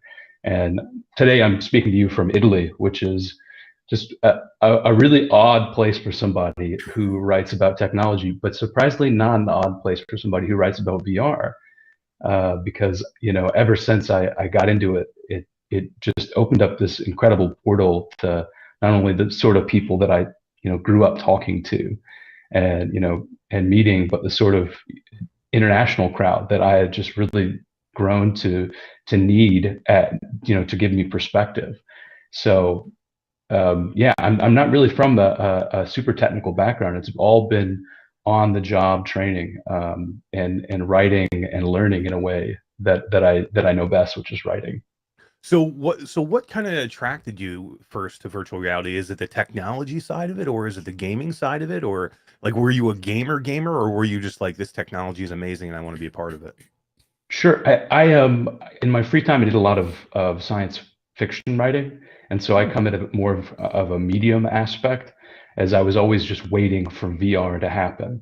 And then when it started, really started to finally happen, when the DK1 Kickstarter came out, Oculus Rift DK1, that just really set me down a path to lock into it and learn as much as I possibly could. And I actually started writing my own blog, which was just, it was a mess. I was just like slagging off like Magic Leap. I was like, this whale thing, come on, and like self-posting to our Oculus, which, back in the day, back in like 2014 era, that was the only place VR conversations were happening. Not like today where we have this, really vibrant, video-based community. We have a lot more, blogs and news outlets out there covering the consumer AR and VR spaces. But yeah, no, I started it back in the Wild West when there wasn't nobody around, and anybody who could speak with any amount of authority was the authority. So I was very much in that crowd. It's funny how we see that because in our bubble we look at it and go, wow, we're still not mainstream, we're still really small. But if you compare where we are now in 2022, we're about to be 2023, to those early days, 2014 to 2016, I mean, it was literally a barren wasteland. There was like just a handful of people that really saw the potential and that were really, actively discussing this issue. And to see where we are now, it's a huge leap if you compare it to then. I mean, just back then, people had this idea of what VR was going to be and what consumer VR was going to be. And people were angry and sad that it wasn't happening in 2016. And now we're, like you said, we're leaps and bounds ahead of where we used to be. And what really mystifies me is we're still seeing the same sort of articles pop out from, mainstream media, like it's dead. Like, come on, guys, It's not dead. Give me a break. Yeah. I like that. Everybody loves quoting Linus and telling everybody VR is dead. Poor Linus. But let's talk a little bit first about Road to VR and tell us kind of the birth of that, how it came about and how you came to be part of it and your contribution to it and kind of where it is now. Sure thing. Yeah. So Road to VR was founded in 2011 by Benjamin Lang and Paul James. Ben based in the US, Paul based in the UK. And they had sort of united two small personal blogs together at the time, both covering, VR. Actually, HMVs is what it was really covering in the wait for VR. So they had They had started covering VR in that way, and they fused together. I think it was in like late 2011. I may be wrong. And they had, in so doing, become one of the first larger VR outlets that were only covering VR as a medium. So later on, 2014, in probably the early 2014 era, I had picked up on them as like the holy grail of news outlets. And as soon as I had started up my blog, I think I had written on my own personal blog for about 6 months, and like I said, own posting it to our Oculus in hopes to get feedback. And at that point, Ben had contacted me and he said, "Hey, do you want to write a couple freelance articles for us? We're looking for people who are going to write. We want to grow the team maybe eventually, but here's a couple softball articles to write." And it was, I think the first one I wrote was about like the Oculus episode of South Park or something like that. You know what I mean? Oh, okay. No real expertise required, right? And eventually I just started writing for them full time. They had hired me on an article by article basis, freelancing, and then they started me out as a writer, and I've since become an editor for games and daily news. Yeah, so currently today, that's kind of what your main focus is on now, right? You're editing other people's articles as well.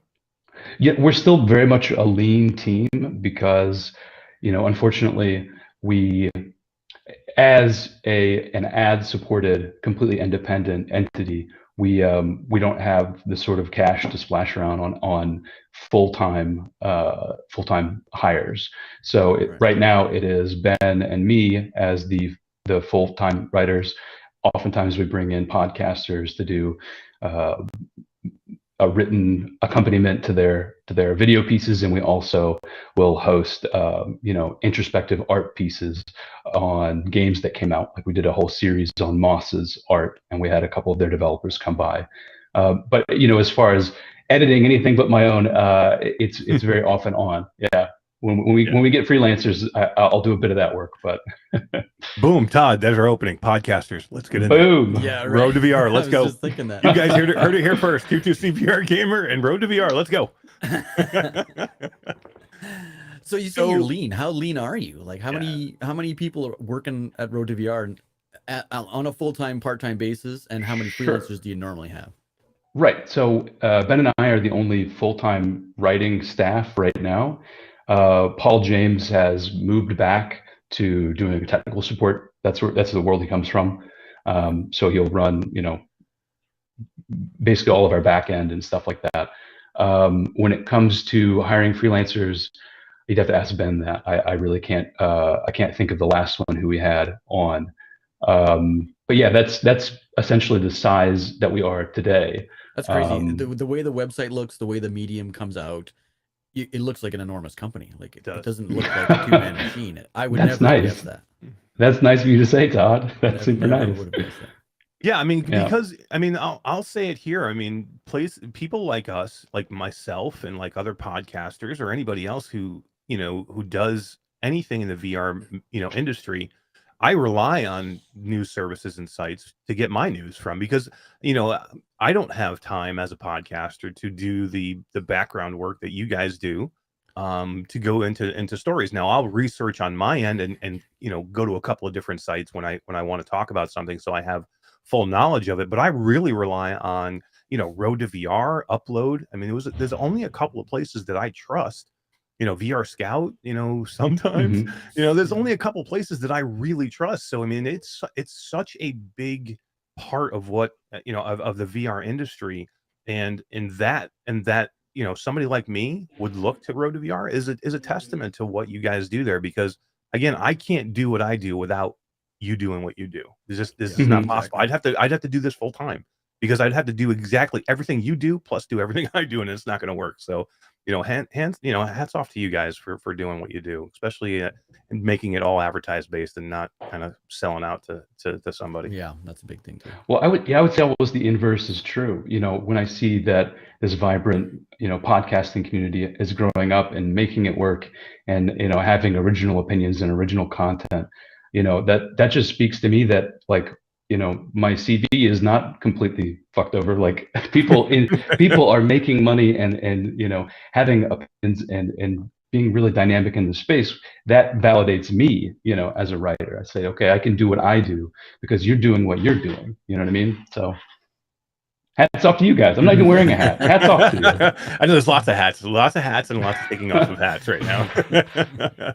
Let me ask you a question. I've just always been curious about this. So somebody who is doing this kind of thing full time, tell me what you love about doing what you do, and then tell me what things that you're like, I just don't really care about it. Like, if I didn't have to do that again, I would never do it. Let's see. I really like the dog fooding aspect of being able to use VR not only as a medium of play, but also medium of contact with other people. Living in Italy, I've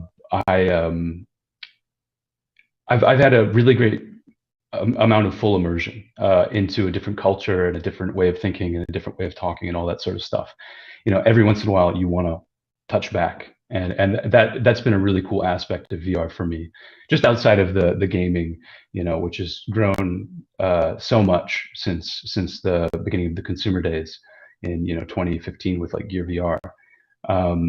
Yeah. The other aspect, sorry, repeat. What do I not like so much?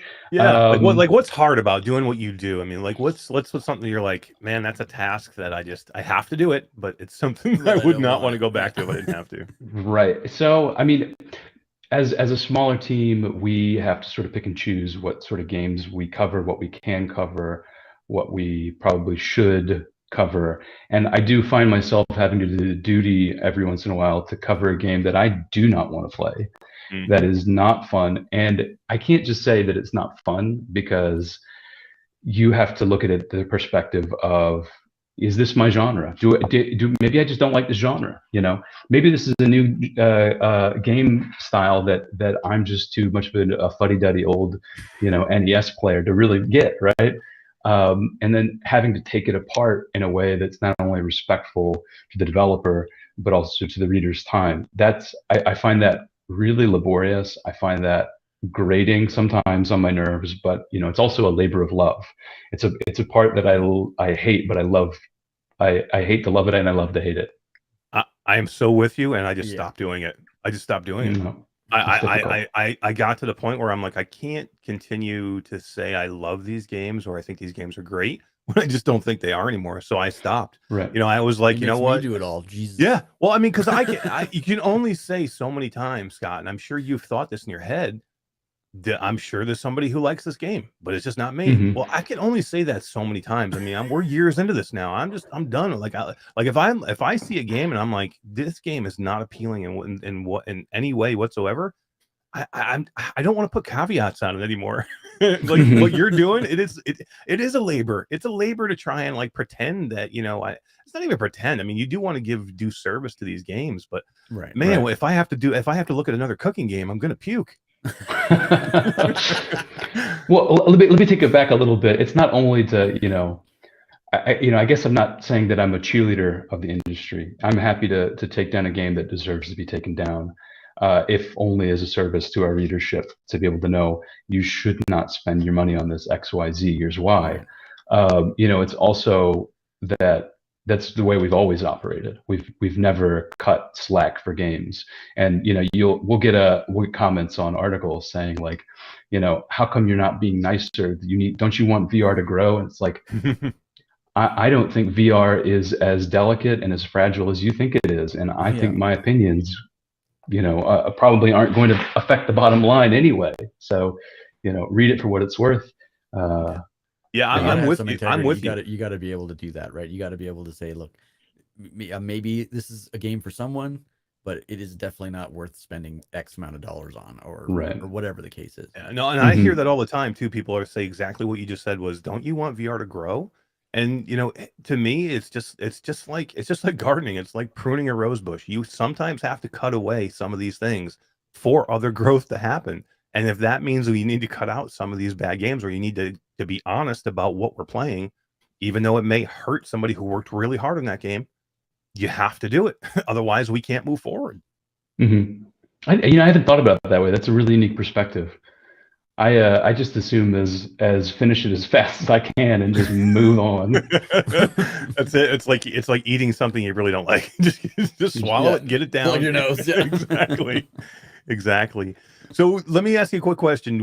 So do you cover games and hardware? Do you have a preference to do one or the other? Are you like more of the tech side, or would you prefer cover a game? I am very much in a junior position when it comes to hardware review, because I just don't have the technical chops. Like I said, you know, in university, I don't come from a technical background either. Ben typically is the one who'll go in and be like, okay, this display has XYZ artifacts. This lens pipeline is like, I can't even pull it out right now because he literally is the one who goes after that.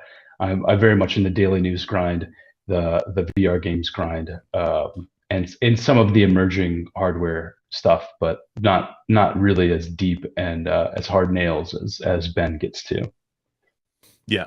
I think that is a good transition for maybe you and Todd to get into a little bit of hardware, because you did check out some cool stuff when you guys were in Sweden at Resolution Games. And Todd, I'll kind of let you take this from here because I'm super jealous that I wasn't there. Yeah, because you don't know anything about what we're talking about. I don't. Ooh. Had you ever been to Sweden before, or was this your first trip there?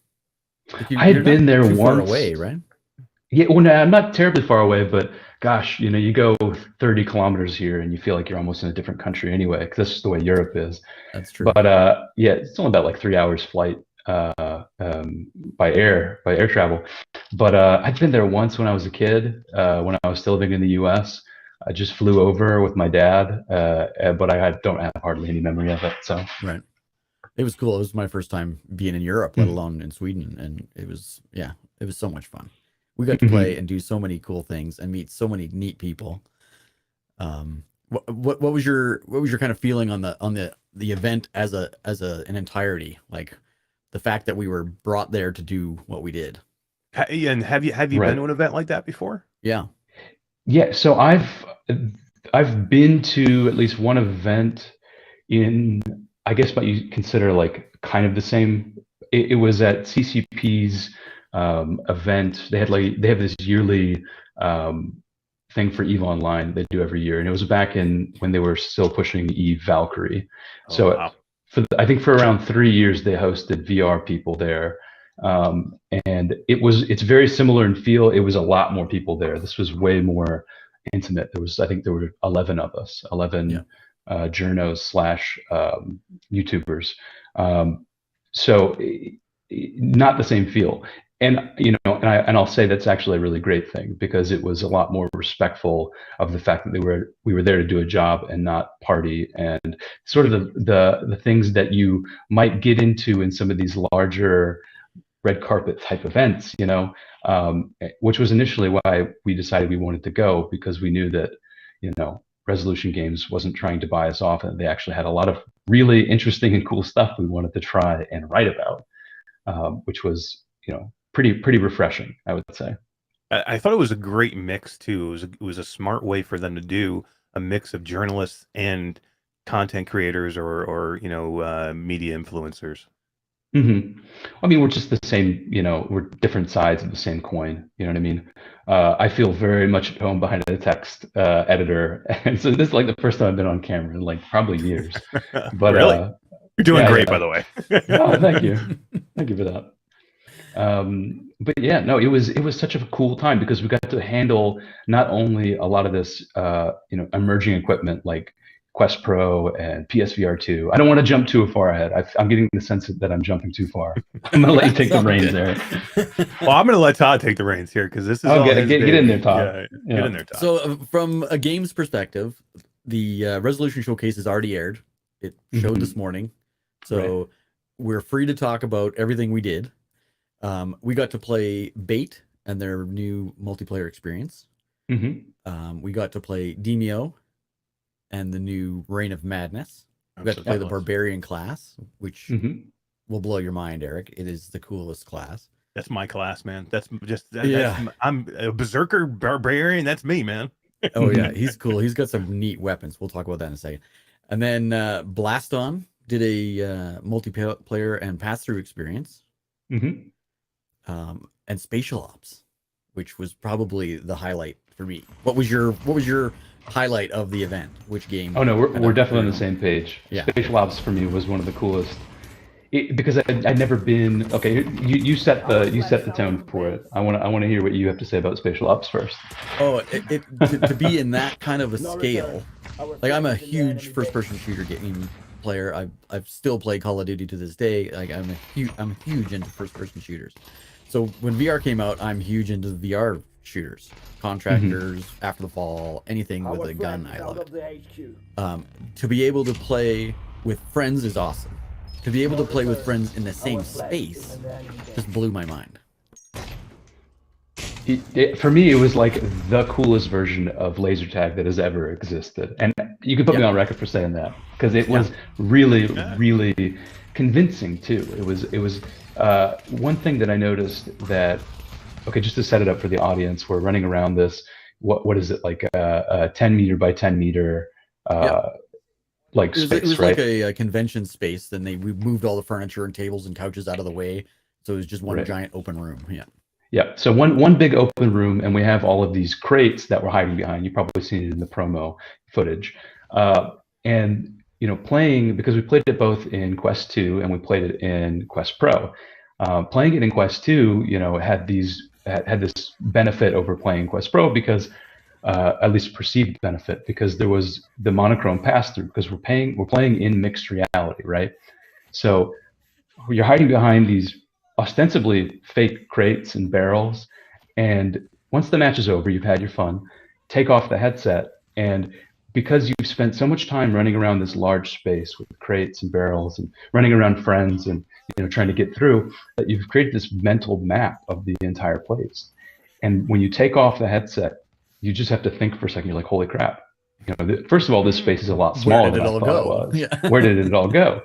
And it wears away fairly quickly, because we're not complete dum-dums. But it really mystified me to be able to do that and have it amplified by the social aspect of having 7 other people in the room doing it, Yeah, and you could yell at each other like we're in the room together. Nobody can hear what's going on except for you and the other player. So from the outside, it looks ridiculous to watch people play this game. I don't think I've ever looked cool playing VR games. And, yeah, that's probably So- true. I think it's super cool though when you start to blur the lines of like reality and what's reality and virtual reality. When you take that headset off and you get that moment of, what am I looking at here again? Is this, and it's, even though it doesn't last, you're right, it doesn't last. That Mhm. VR hangover that some people feel doesn't last, Right. but it's cool for a little bit. Mhm. It was neat because the Quest 2 experience with the black and white background or pass through, Mhm. the players really stood out, Mm. like the enemy players and your friends and the barriers and everything. You could change the pass through to any color you wanted, so it didn't have to be gray. You can make it red, or they just put a filter over it, which kind of helped as well. But when you went into the Quest 2, even though it's it's a blurry color experience, the blurriness faded away because you're focused on the players and the barricades and the guns you're trying to pick up. Mhm. I never really even noticed that it was blurry, right? It just seemed so natural. It was very well done. Yeah, I mean, for the Quest Pro, I think that's the version you're talking about. Yeah. So I had I don't know, I had a bit of a differing view of it because I didn't have the light blockers on with the Quest Pro. So right. as I was running around and hiding behind barrels and crates, I have that peripheral vision, and it sort of the illusion for me was broken. Not in a way that I had it with Quest with Quest 2. I think added light blockers and the upcoming more immersive face gasket would probably change that for me, because the color pass through was significantly more convincing of an experience. It makes me like really looking for. I'm just really looking forward to what this is going to be a year from now. Like this is it's so early, right? And AR and doing things in AR or what we call pass through. It's so early yet, but this is just a small glimpse of like what can be done and the experiences that we're going to be able to do now. I mean, just hearing you guys talk about it has got me so excited for it, and I really can't wait. I actually played it in this space yesterday in my room here, which is only did you really? 14 by 14. I set it all up, put in 3 barricades, a bunch of gun spawn things, and you can play against bots if you don't have actual friends to play with or anyone else with a headset near you. You can just play against AI. But it's just neat to be able to see my studio, and I'm hiding behind a thing and shooting guys, and it was really neat. I think it's sort of from a meta perspective. If we zoom back a bit, it is a really interesting time to have these sort of games, to have a 4x4 local player or online multiplayer game like this, because it's assuming that a lot of people are out there and a lot of them have enough space to be able to play something like this. I don't think I could say that I think it was maybe like 6 months ago when Space Pirate Trainer Arena came out, when it's just essentially a 1v1 version of what we played during Spatial Ops. So it's going to be interesting to see what sort of how it shapes up to be. Is it a experiment by Resolution Games? Is this the first foray into maybe an arcade deal? Because they said this is for consumers. It's not for out of home use. They're really expecting people to at least be able to get a couple friends together with headsets, or to have some sort of vibrant multiplayer community grow up around this. Yeah, it's going to be neat to see where they can take this. You're totally right. And even like this game of it, for example, is only available through SideQuest. You can't get it on the Oculus store because you have to turn your Guardian off, and Oculus won't let you do that. So it's definitely a test. I think whether what's coming is anybody's guess, but it's and I think it's even free. Like I'd have to double check I think but I'm pretty sure it's free. I think that the early access is free, but they were very, we don't know what's happening, or where we're not going to tell you what's happening or where it's going. But at least it's free for now. Get your fix for free, right? Yeah, exactly. So Demio, that was my next big enjoyment out of this event. I'm a huge Demio fan, and the Barbarian class was amazing. Did you get to play it on all of the platforms that we had available? I played it on everything but Steam Deck, and I think I'm okay. I think I'm okay Ooh, not to play it on Steam Steam Deck. Deck. They had it on Steam Deck? Yeah, that was the first They time have I it on touched Steam the Deck. Steam Deck. Wow. So I played it on that. It was good, actually. I Mhm. didn't even know that. Is it currently on Steam Deck, or just are they just putting it on Steam Deck? Is that what it is? It's I not in the think notes, that's so I don't know. I think that's a part of the showcase. Oh, okay. The rollout? Looking through my Yeah. notes here, it wasn't on our little our fun little tour schedule, which I have by me. But yeah, no, that it will be off Because when the it's out embargo of alpha drops. stage or whatever, right? Like, out Right. of, Nice. I probably should have read the press release that they sent me for the interview. Oh, who cares? Come on. You know, that would entail me doing some work, and I don't really want to do any work. So yeah, Reign of no, Madness. sorry, go ahead. I was gonna say Reign of Madness. That's the new map, and they've taken it outside of the dungeons and the holes in the ground, and it's outside on land in a little town. So cool. The barbarian class. What'd you think of him? I thought it was probably the last piece they need, because they have ranged characters, they have close combat like tank characters, and it's really interesting to see this maybe last character to be able to like grab things, grab people, and bring them towards them. So I thought it's a really cool, maybe last addition to the game. Again, we don't know whether this is going to be the last module that they bring out. It could be that they see a lot of engagement off of it, and that they want to press on with another saga, as they put it. But I think what they communicated to me was at least that they feel that this is now a full game in a way that it wasn't at launch. Right. Well, they've added three new characters. Ton of stuff, right? Like, it's just crazy, and in 1 year. To me, this is one of the best games ever made for VR. Really, I'd have to think about it more, but I would probably put it in my top 10, maybe my top 5. It's that, especially now with all the content that there is now and all the characters, everything you can do for the price. They haven't charged a dime extra for any of these updates, and it is and the multiplayer is fantastic. You can now play it flat. I mean, if you think about what this game is and does, you can play it in AR in your Quest Pro. I mean, if you think about what this game does and for what it is, I mean, there's not many games out there that are really this good. Well, we got to play it on the Steam Deck, on laptops, playing it just with Steam, the Quest 2, the Quest Pro, and PlayStation VR 2. Oh my God! And it's all cross-compatible. We could all play together if we wanted to. Crazy. I mean, it's just clear that Resolution, they're no dummies. They've taken all of the best notes from some of the failures of VR games past. I don't want to rag on CCP too much, you know what I mean? But Eve Valkyrie was one of the first multiplayer games, and they brought in cross-play multiplayer over way too late in the game.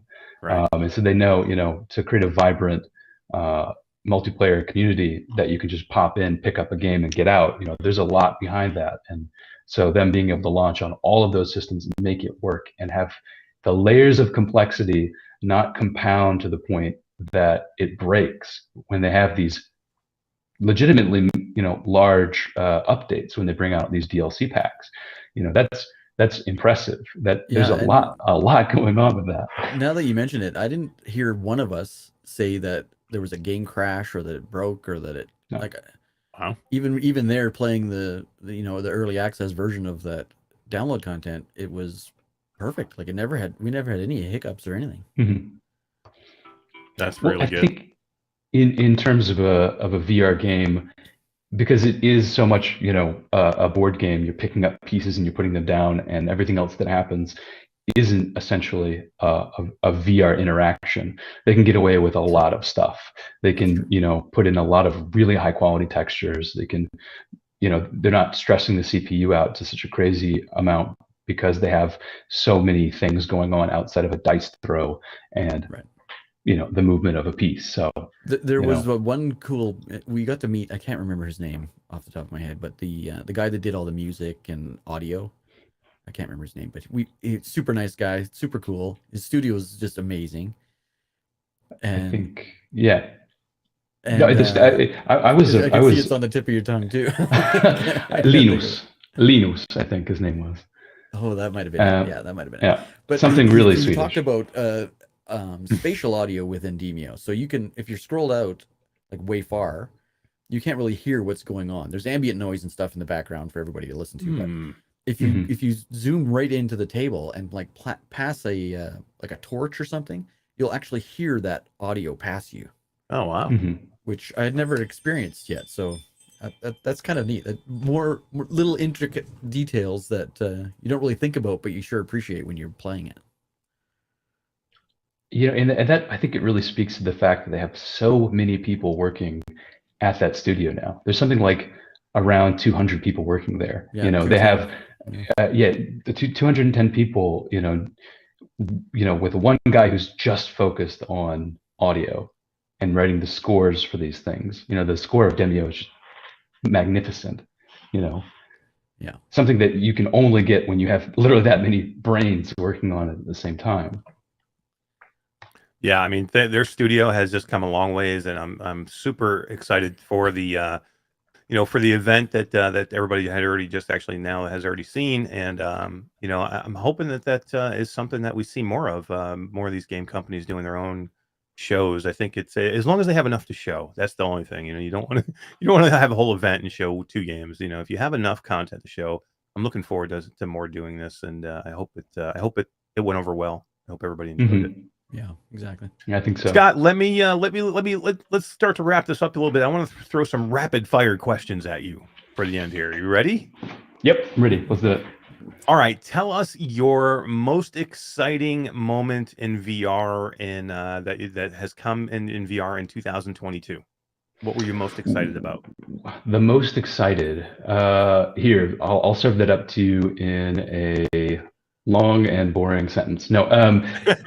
So I think I was really excited to see what Quest Pro was going to be, and also somewhat deflated by seeing it out in the wild.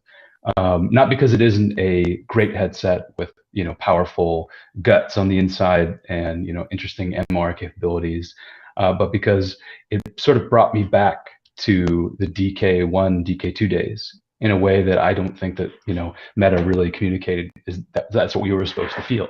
So I was excited to see it, a little deflated to see it come, but then excited again because it just means that we're getting the beginning of another a paradigm shift in this whole XR spectrum. Exactly right, and this may be part of this next question may be part of what you just said. But what was your biggest disappointment of 2022? Biggest disappointment, I think. So PC VR games have not really been a focus, unfortunately, because there's so much money in Quest.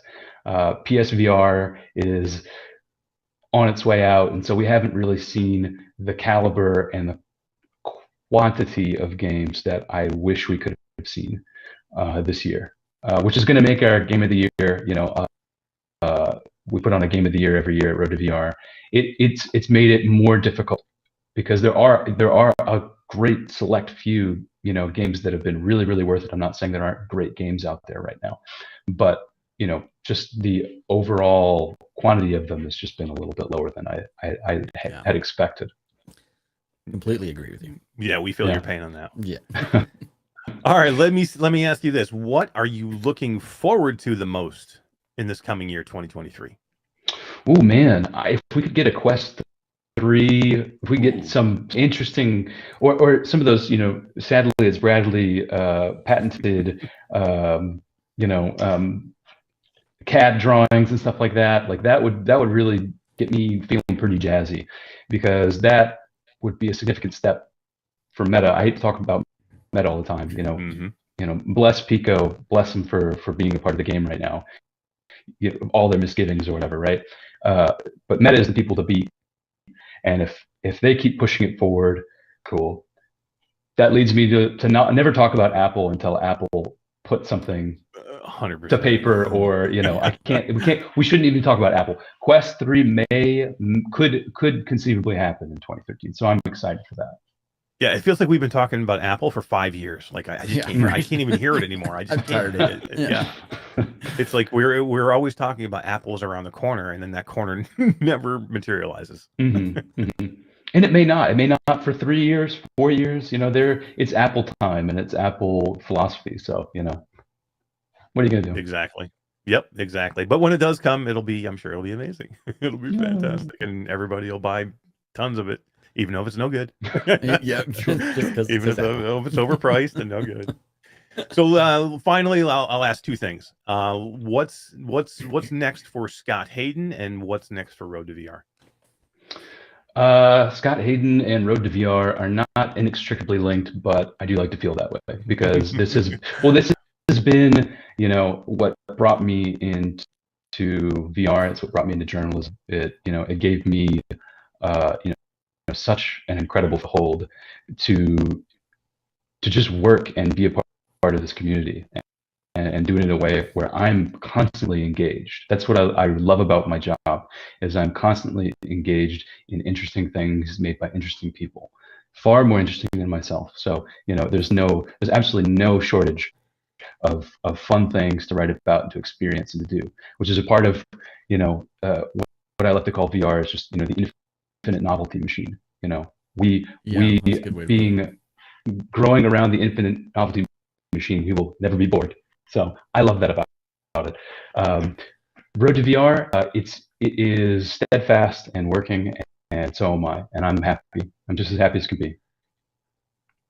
Awesome. Excellent answers. I love to hear it. When somebody is passionate about what they do and in the industry they're in, it completely jazzes me. It gets me excited to do what I do. So thank you, man. Thank you for taking the time out. Thank you for doing what you do and allowing us to do what we do subsequently. So, just thank you. And we really appreciate it. And I'm just a huge fan of what you do, man. I love everything you write. Well, you guys are better interviewers than I'll ever be, especially on camera. Holy crap.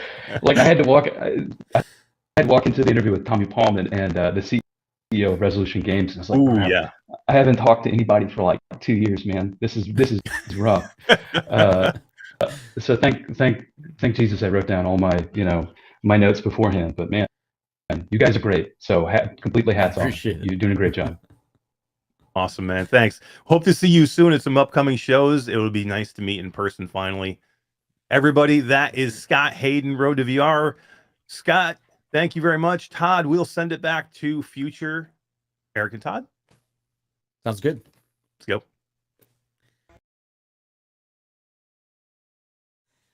Well, that was exciting. Damn, I hate those guys. Man, I hate those guys. They're assholes. They always think they're better than me and you. They always think they're better than us. Why is that? I don't know.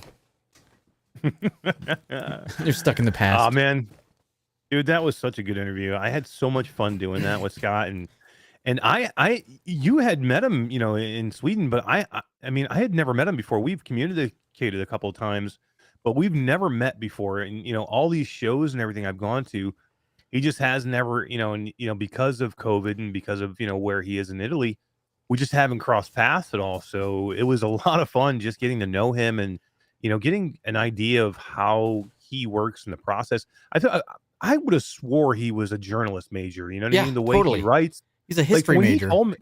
When he told me that, I'm like, what? Really? Yeah. I mean, I would have thought for sure he was a journalism major. Yeah. No, it was a great story. Chris9989 says he can't decide if he prefers future Eric and Todd or past versions more. That's an excellent question. I'm not sure how to answer that, and if I do answer it, it might kill the space-time continuum. It might wreck the stream. So let's not. It'll rip a hole in time and space, and we might all die right here on the stream. So let's not get into that. That was a lot of fun, man. I really did have a lot of fun with that. Let's do this. I sent you some messages. Can you take a look for me? Because apparently you fell asleep during there and you didn't want to answer any messages. So I don't see any messages. I sent one to your phone and I sent you some in Teams. And I need the answers before we can move on. Oh. So no, but I can do that really quick. Okay, if you want to do it, or I even just did it. I did it one already. If you don't want to have to do it. Oh, you did it? I did. Oh, then just do that. Okay. All right. So let's do this. Let's give away. So before we move on to some other topics, I know the show's getting a little long, but we have a lot of stuff to cover here tonight, man. I told you this was a jam-packed show full of kick-ass stuff, and I just want to get through it. So let's give away the Hubris key from last week. So if you wanted to win a key to Hubris, I think we give away one live last week too? I think Yeah, I think so. Yeah. we gave away one live, but we said, look, we're going to give one away to the people that are watching the show later. And if they comment Hubris or even just make any comment in the chat, they actually get a chance to win a copy of Hubris. So we actually had two separate chats there, Todd. So because our stream died and we had to restart it because Todd's computer froze. So we went through. I put all the people in, and and if you did it twice, you did it twice. You're in there. Actually, no, I'm sorry, I didn't do it twice, but I mean, I looked in both, is what I mean, and I put the people in there, so they were there for that. And the winner of the Hubris key from the comments of last week, drum roll, please, is Bluebell. Bluebell. I think she already owns it.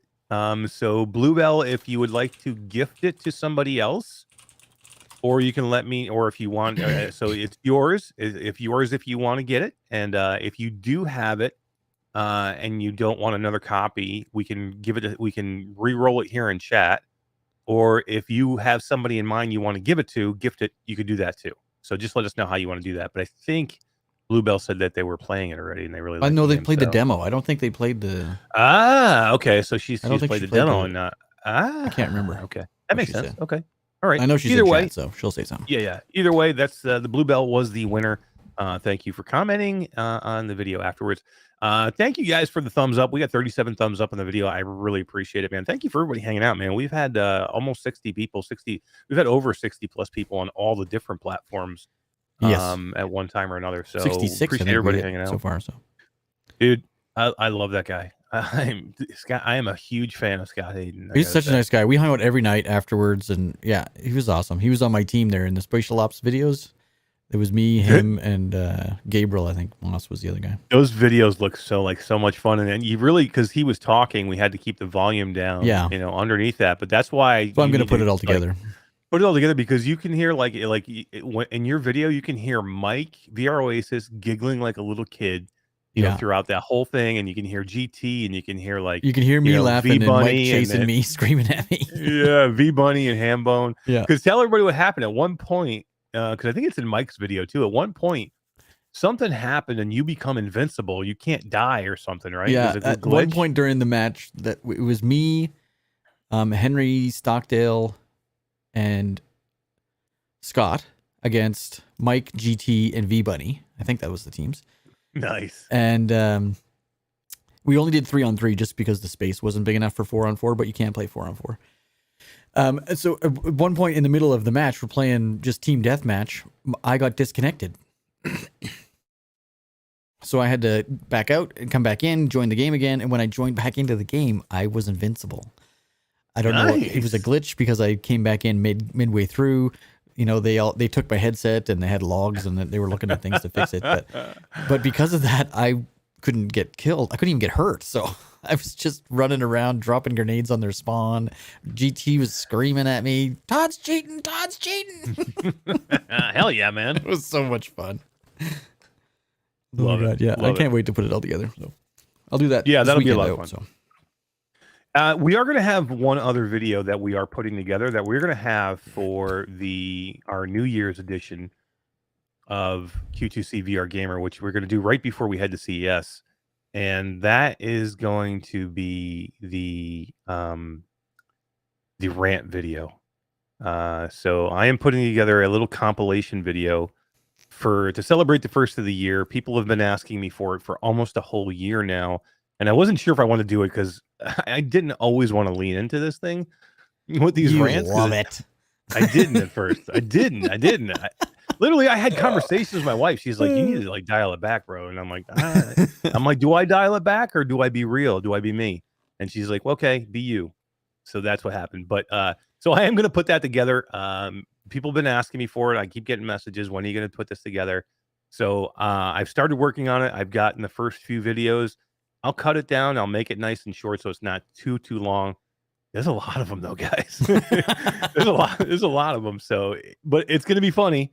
Some of them are way too long. I can't do the whole thing. I'll pull points and good parts of the best parts of them. But damn, Todd, there's way more than I thought there was. That's why I said when you're talking about doing it, I'm like, I'm not doing that, dude. You know how long that's gonna take? You can do that. It's That's gonna take job. me until it's gonna take me now until January until we do our that New Year's Eve show to get it done. But yeah, it's gonna be a little bit. Here's the good thing that happened. I think went back and got my first rant, and I haven't really gone back to look at the previous ones, but I think I have where it is, and I really didn't start to rant until it was just me and you, and we were probably quite a few shows in before I really started my first rant. And then then they got a little bit more frequent after that. But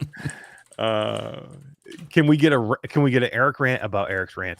Maybe. Yeah, GT has been calling me the rant queen or whatever. Yeah, the rage queen. The rage queen. The rage queen. Thanks, GT. You're the best. You're the best. All right, so let's do this. What do we got left to give away? We've got 2 Synth Riders keys and a Saints and Sinners key. Okay, so let's give away a Synth Riders key right now, and then we're going to jump into this next interview, and then we'll give the last 2 keys away. So this is going to be a Synth Riders key plus the DLC that just dropped. So you're going to get the base game plus the DLC, which is the Bruno Mars like Groovin DLC or something like that. Is that what it's called? Easy Groovin, I think. Yeah. Easy Groovin. Hell yeah, man. Who doesn't love Easy Groovin?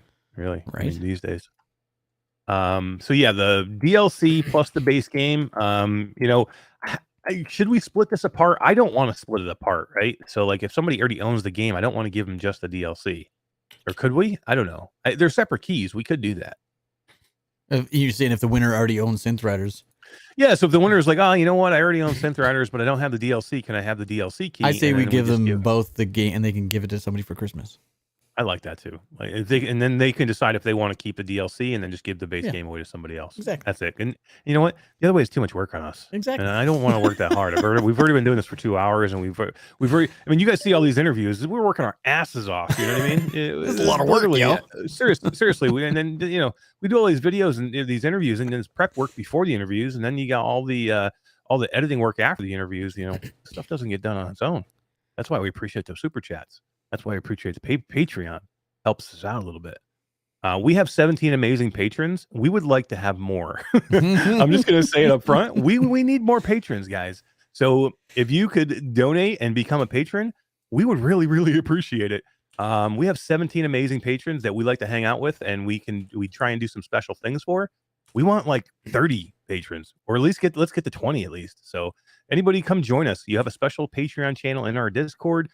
We have special shows every week when we let you come in and help us get the show going. So come be a patron with us. Hang out with some of these cool people. Again, there's 17 of us, 17 patrons. So let's make it more. All right, here we go. What are we giving away? A Synth Riders. Synth Riders plus the DLC key for Bruno Mars. Links to Patreon are in the chat now if anybody wants to click and check it out. Bluebell did not own nope, Hubris, she just had the demo. Heck yeah. Get into there, Bluebell. That's awesome. Ho. Looks like a repeat winner. Really? From tonight? You can't have repeat. No, not from tonight. Just someone who's won in the past. Oh, nice. Well, you know what? The amount of stuff we get away, I think everybody has had to win one at least once yet, right? Yeah, right? You'd think. I would say so. We give enough shit away. I think people might be thinking of what's our Patreon levels now, Todd? What's our monthly? It's just once a month to join the Patreon, and we have I'm double checking and hanging. We have 2 levels. I put the link in the chat there. Yeah, you can click on that link, and that'll bring you to our Patreon, and it just lets us do what we do a little bit easier, and give away the things that we can give away a little bit easier. I think $5 is the cheapest. Yeah, so I think it's like $4.99 a month $5.99. is the cheapest. Then we have one that's $8.99 a month, something like that. So not we're not asking for a lot. You know what I mean? It's not huge. It's just once a month. It's like a cup of coffee. Look, guys, don't ever feel obligated to. Even though I'm asking, don't ever feel obligated to. This if you can do it and you choose to, please do so. If you can't, do not feel bad. We appreciate you being here. Just you being here and being in chat is enough for us. But for those who can and they want to, we appreciate it. But we do appreciate everybody. Some of the perks of the patrons, I will tell you that Eric and I get a ton of hardware for reviews, straps, batteries, facial interfaces, lights, you name it. And when it's stuff that we don't want or don't use or won't use, the patrons get it. So we draw names from the patrons and we ship it to them. Heck yeah. All the time. I just got 2 brand new things sent to me, Todd. I'm not even sure if I can talk about them yet. Do you know if I can? The things I got this week I told you about from Kiwi? The audio, yes. The combo?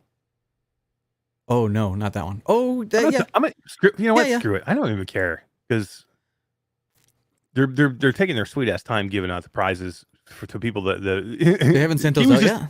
No, they're just taking their time. Anybody who won the Kiwi stuff, Kiwi Elite, we had 5 winners of the Kiwi Elite strap. And 5 audio the Elite battery strap, and then we had 5 winners of the Elite audio strap. I apologize to you guys. Kiwi is just in a little bit of a thing right now, and they're just taking their time because of the things of the holidays, getting these things out. You know, they're coming. I keep messaging them and paying them like, "Hey guys, get these things out."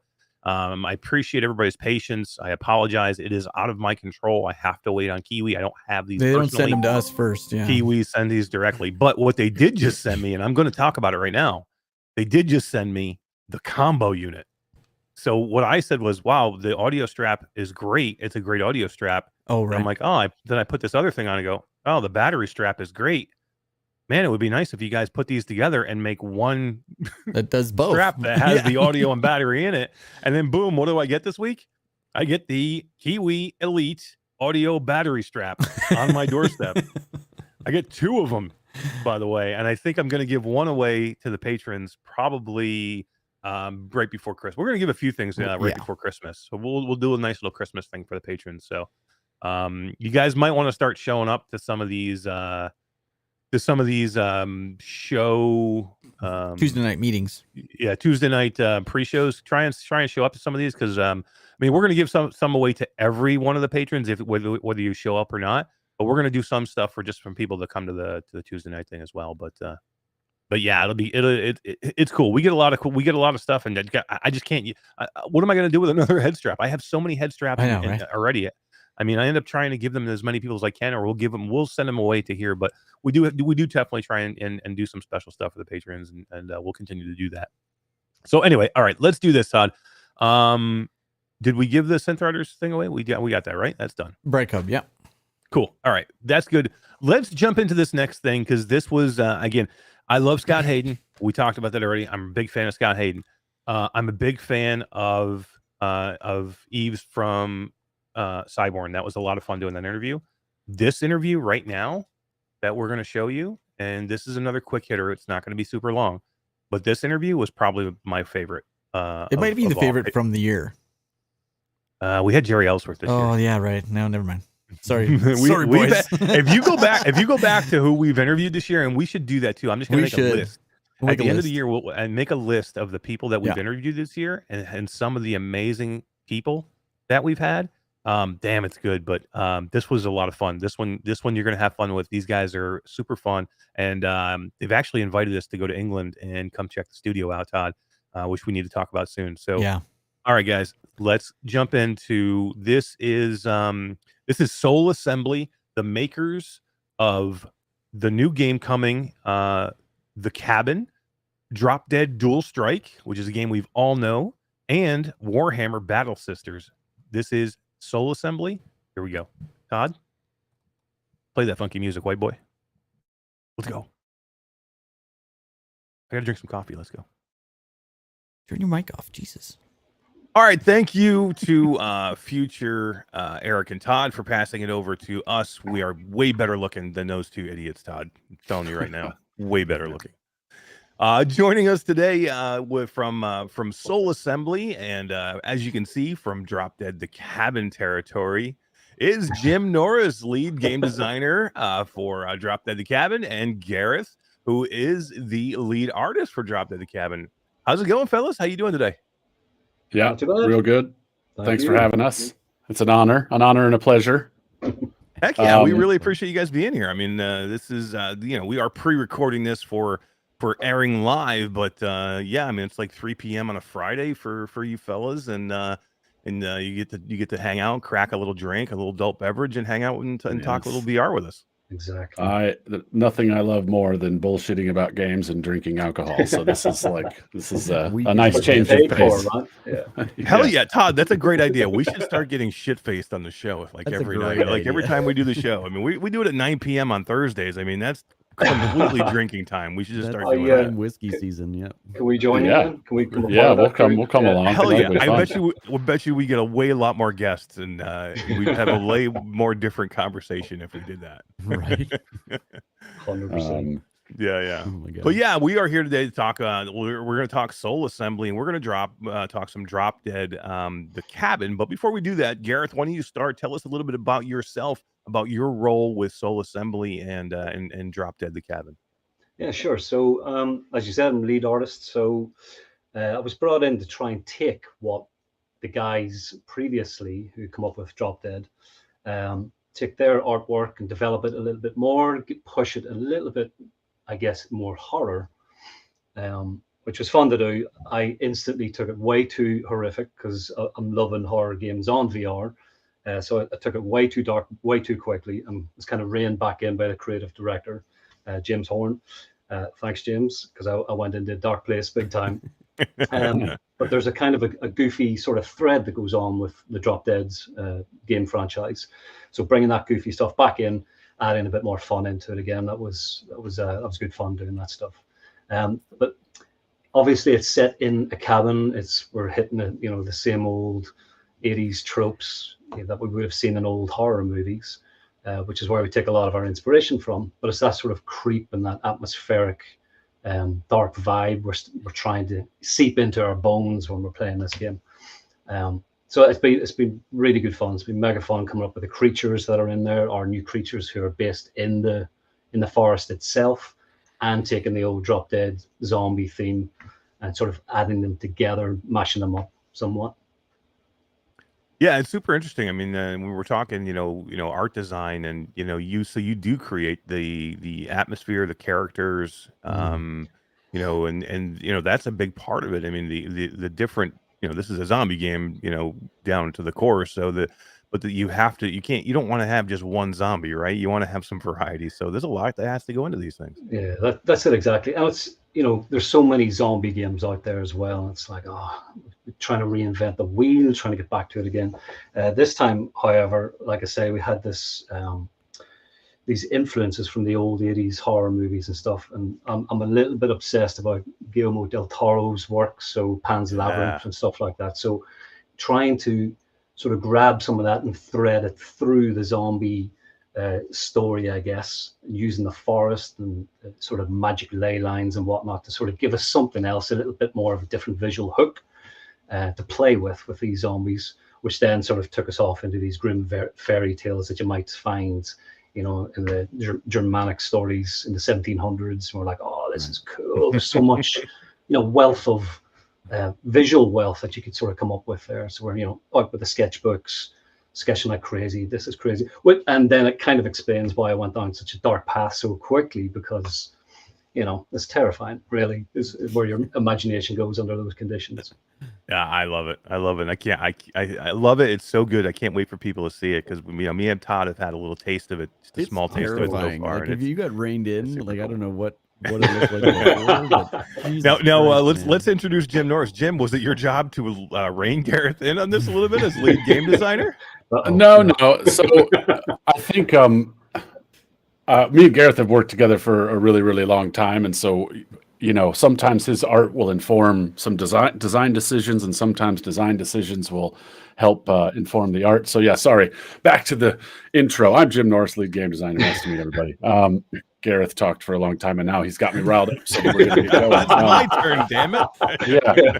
All right, take it easy. So we obviously had to start with some basic zombies. We call them the Shamblers, because those are akin to the Drop Dead franchise. And so we wanted to bring some of that over to the cabin. So the cabin is kind of a prequely sort of a thing. It kind of speaks to the origins of Dr. Monday and where did he start developing this sort of technology to turn, to reanimate the dead effectively, and maybe some of his other experiments as well in the forest, or just some things that the forest has kind of created on its own in conjunction with some of the experimentation that Dr. Monday has done. So we like the zombies. Zombies are basic. Everyone understands those. But we also kind of took it into the creatures of the forest realm, the Pan's Labyrinth thing. And so I might decide we need a faster enemy type that can attack a player really quickly and do high damage. And then I pass that off to Gareth, and he can kind of then understands the function of what we need and can then create something that looks and feels exactly like that. Purple dog I've ever seen in my life. That's right. That's right. So yeah, that's a cool synergy though, right? Between the lead artist and the lead game designer, because I mean, you guys must have to work really close together to figure out to make a vision come clear, right? Or to make a vision come to life. So there's got to be a lot of communication back and forth, right? Yeah, there is. And it's not, it's not just Gareth and I as well.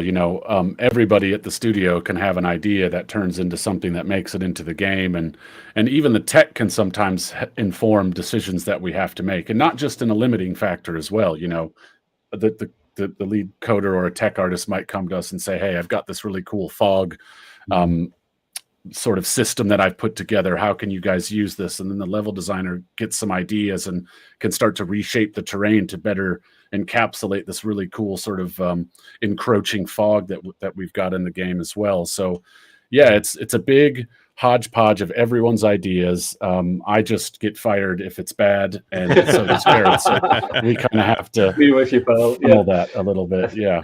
It's a good point. Sorry for jumping in. It's a good point, though. It's a kind of dream of mine. I come from a concept artist background. That's where I cut my teeth and what I love in the games industry. And it's a well-forged dream to try and get design working well with code, working well with arts in this sort of conversation that then, like Jim is alluding to there, it sort of informs the other.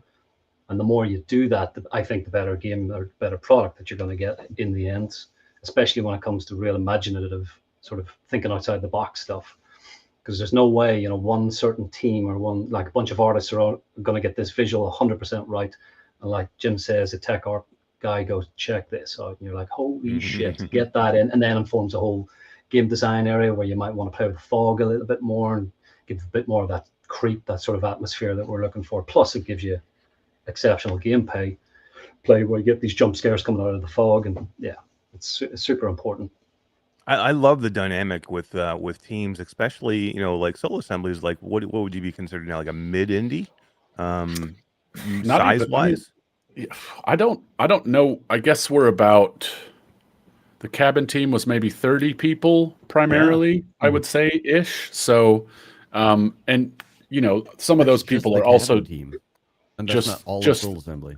Well, all of Soul Assembly isn't much bigger than that, but we've got other things going on now that I can't talk about. But so we've kind of some of the teams doing. It's just four guys having drinks on a Friday afternoon. Haven't had that many yet, so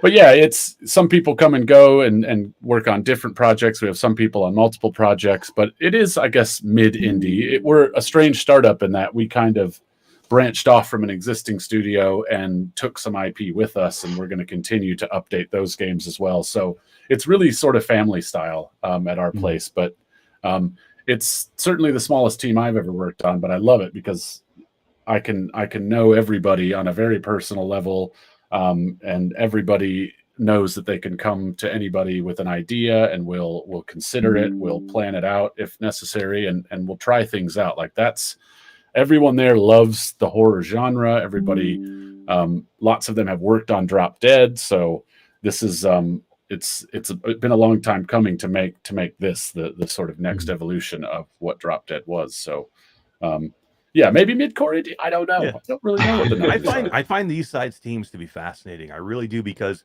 it has to be run so much differently than either a super indie, which is maybe a team of 5 to 10. Or a non-indie where you get a team of hundreds, or you have a company of hundreds, and everything has to be run through departments, and you can't make any decisions. So, and they each have their detractors and their positives, right? I mean, if you have a huge company, You have lots of, people helping you and working on different things, and you don't have to wear 20 different hats. But then again, you have that thing where, sometimes making decisions and getting things done can be more difficult because you have to run things, through so many departments and through so many different people. And then when you're a 5-man team, you have so much to do that something's always going to be left behind that you wanted to do that just wasn't going to be able to get done. I almost think that the mid indie or the 30 to 50 is almost the perfect size. I mean, it would be great to have the funding and the money of a big, huge team, but to get things done, with my experience with working with developers, it's almost the perfect size. I think there's a lot more passion involved with groups of your size than, especially larger groups. They seem to be in it for the end game, get the published game out as quickly as possible. The smaller groups are more about trying to get their name out there, maybe, or putting out a game that that they may like, but with only 5 or 6 or 10 people in the group, that your demographic is pretty small. Where a 30-40 man group, like Eric said, you have a lot more options to make a lot better game with a lot more passion, and which as a gamer comes to more updates, more patches, maybe a version 2, or the long road, which is what we like. Yeah, I think it certainly does allow for everyone's opinion to be a part of what we're making. I think, like you already talked about some of the benefits of bigger studios. It wouldn't be possible for the creative director of an Ubisoft game to listen to everybody. It would literally be impossible. There's 2,000 people that are making those games. So, and then again, you have to get really specialized. They've got people at those studios that might just make cabinets for 7 years, and they're paid exceptionally well, but they're just making cabinets forever. They've become so specialized at making cabinets that now they don't get to go do anything else. They could probably make all the decisions they want about those cabinets, but I guess at our studio, you do have to wear a few different hats. The mid-indie, you can kind of start to get some specialization, though, which is also good. So if you're really passionate about the technical side of art, or you're really passionate about level design, you can be a level designer. You'll need to know a little bit more than just level design, but there's probably someone next to you that's going to have some time to show you a trick or two, or say, hey, have you thought about doing this? So it's very family style still. We all get together for big sort of social events and stuff various times during the year. Stella, our events coordinator / office extraordinaire, awesome wonder person, puts together all sorts of super fun stuff for us to do. And it's been really great. It's been a cool transition because I came from kind of AAA games, and this is the smallest company I've ever worked for, but I'm really, really enjoying it. Nice. Where were you before, Jim? Do you want the long version or the short version? Well, yeah, let's. Gareth is running for a drink. Give us the short one. I started in QA for Activision like 20 years ago, and then worked my way into production, and then met some crazy English guy, and he was like, "Do you want to come design video games in England?" I said, "Heck yeah!" So that was another stint at Activision. Then I moved to Ubisoft, and now I'm here at Soul Assembly. So yeah, it's been a fun journey, and I love it. It's my first VR game as well, which I'm really, really enjoying, the new challenges, and I just like solving problems. Like most people think the game designer's job is to just come up with really cool shit and get people to make it, and that is definitely part of it, and I do love that. But a lot of it is just problem solving. It's like, yes, we want to do this, but the way that this person thought of will take too long, or we don't have the right person for it. So give us another solution. And it's working with the team that we have, with the time that we have, the budget that we have to solve problems, basically. And that problem is, we want to make cool shit. How do we make that cool shit with our parameters? And it's just great. It's just been great. And there's all sorts of new shit in VR. Sorry, I'll stop talking. Gareth, take it away. Damn it, Jim, I can't get a word in. Yeah, I think I'd say the exact same as yourself. Trying to work with a team in such a sort of creative way, and at this size of team, you can do that thing. I get a total buzz off working with really talented people who obviously we're surrounded with, but taking an idea, kind of plugging it into their brain, they spit something out, it goes into somebody else's brain, that's where the magic happens. That's where I get the goose pimples, when you sort of collaborate quickly with the team around you. And I think at that size of company is probably the perfect amount of people, perfect amount of brains for you to plug an idea into, and something magical does pop out the end of it. And to be able to capitalize on that idea rather than having to go through the order of chiefs all the way up a massive structured company to get that decision done, by which time it's gone anyway and you can't put it in your timeline.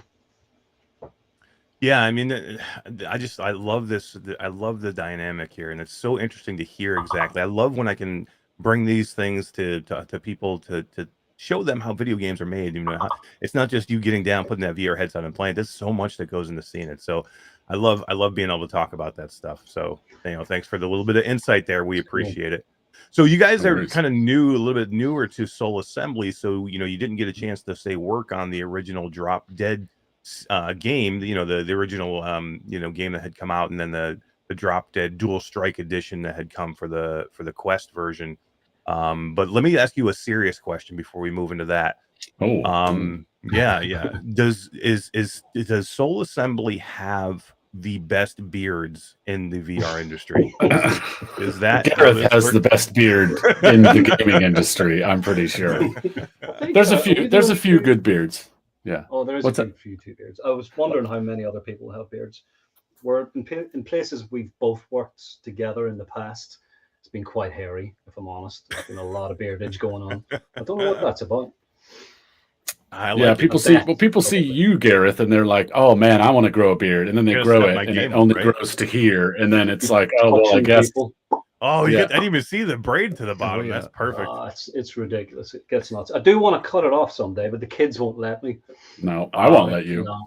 If you ever do it, come on here and do it. We'll make a make a feature of it. Yeah, you can pin it up on your wall behind you. Yeah, exactly. That would be perfect.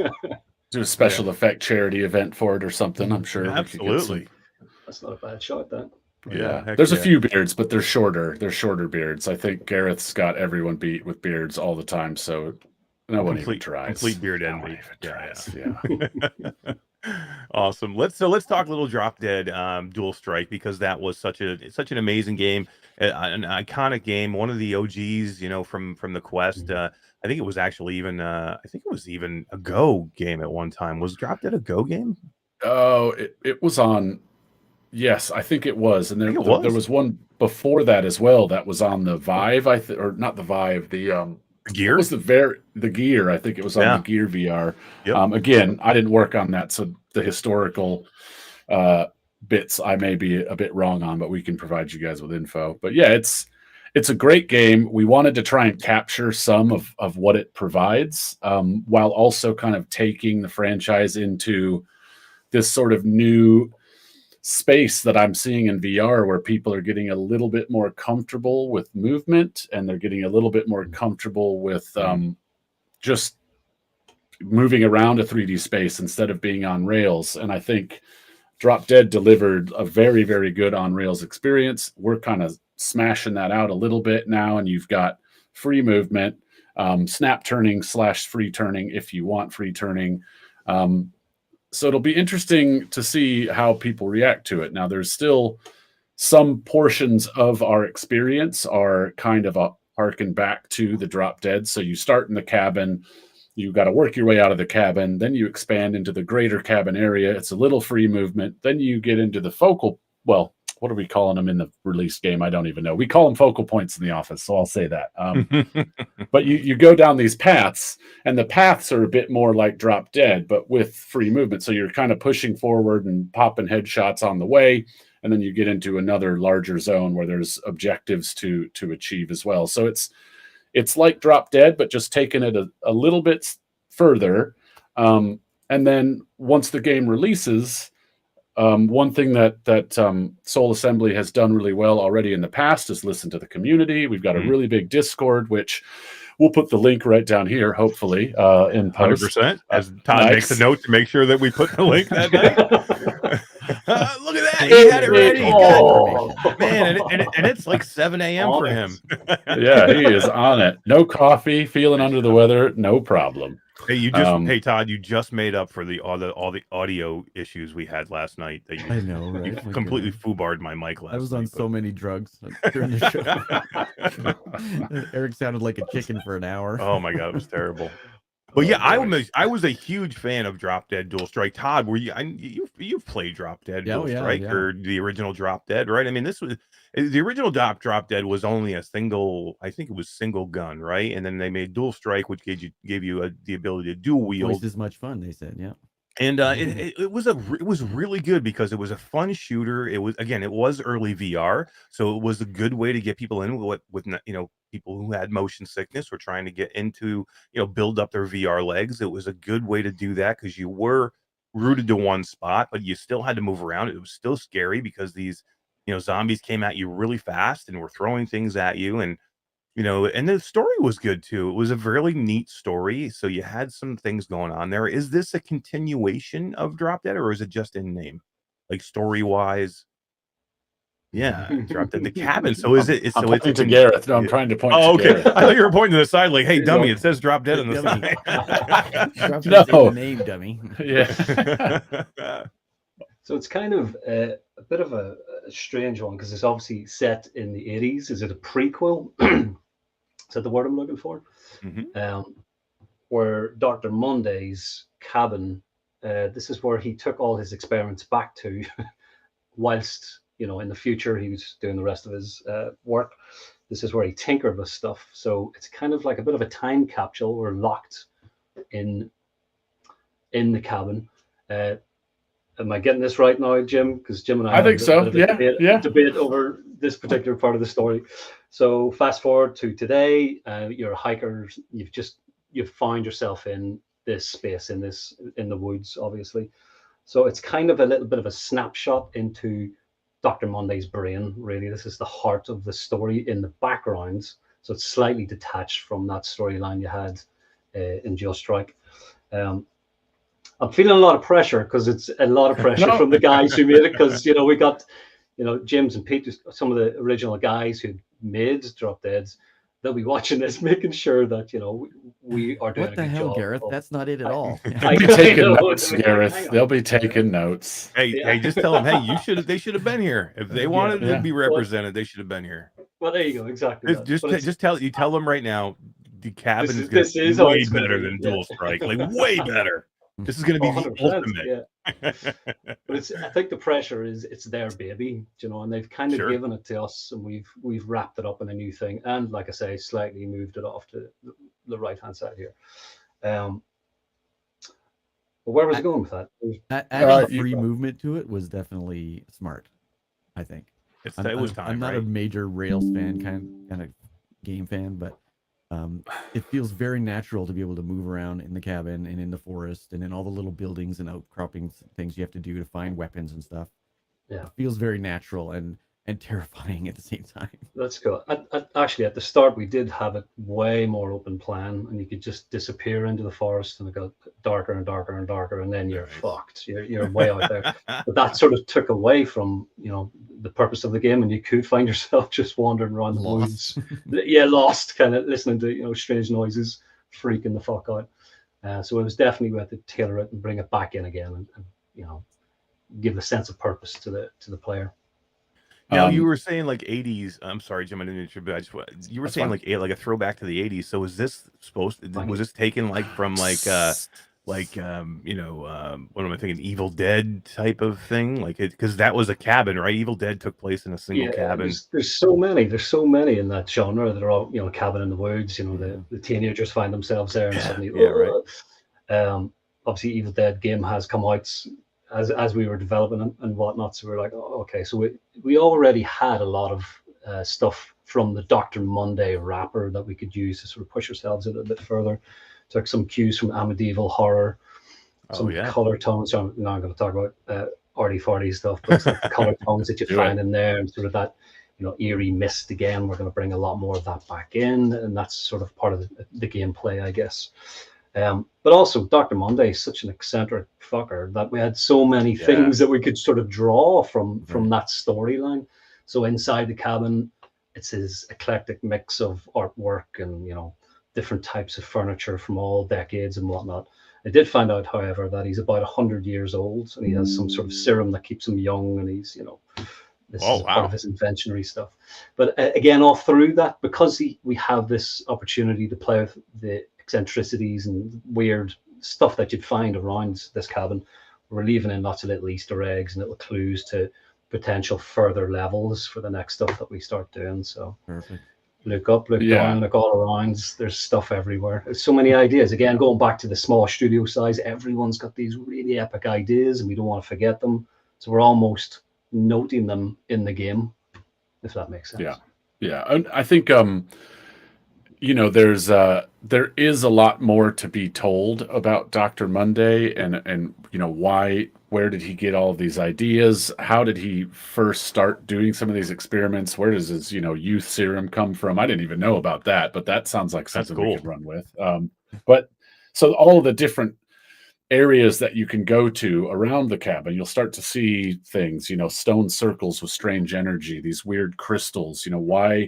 Why did the zombies, the basics, why do their eyes glow a specific color? What happened out at this area? What happened out at this area? I'm saying area on purpose just to save a little bit for people when they pick the game up. But expanding the lore just a little bit is something that we want to do. And if people resonate with one thing or the other, then we can lean into that a little bit harder. And, it's just about as much as what we are planning on doing with the franchise, but also it's important to us what people resonate with for two obvious reasons.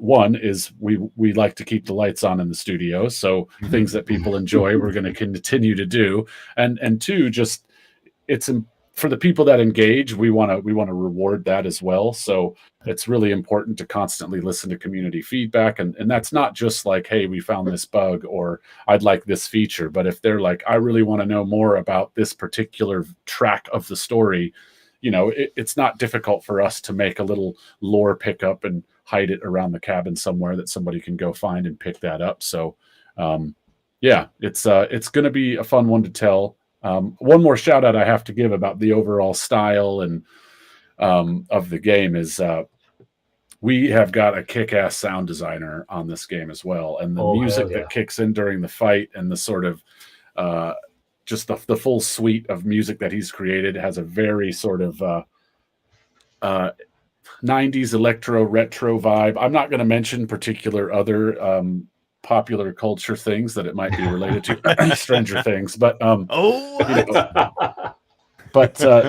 of we've taken inspiration from there seems to be a trend anyway in popular culture where we're remaking old things but with a modern twist on it, and we wanted to try and capture a little bit of that with the cabin as well. So hopefully people will pick up on it, but you're not going to be able to miss the soundtrack. It's amazing.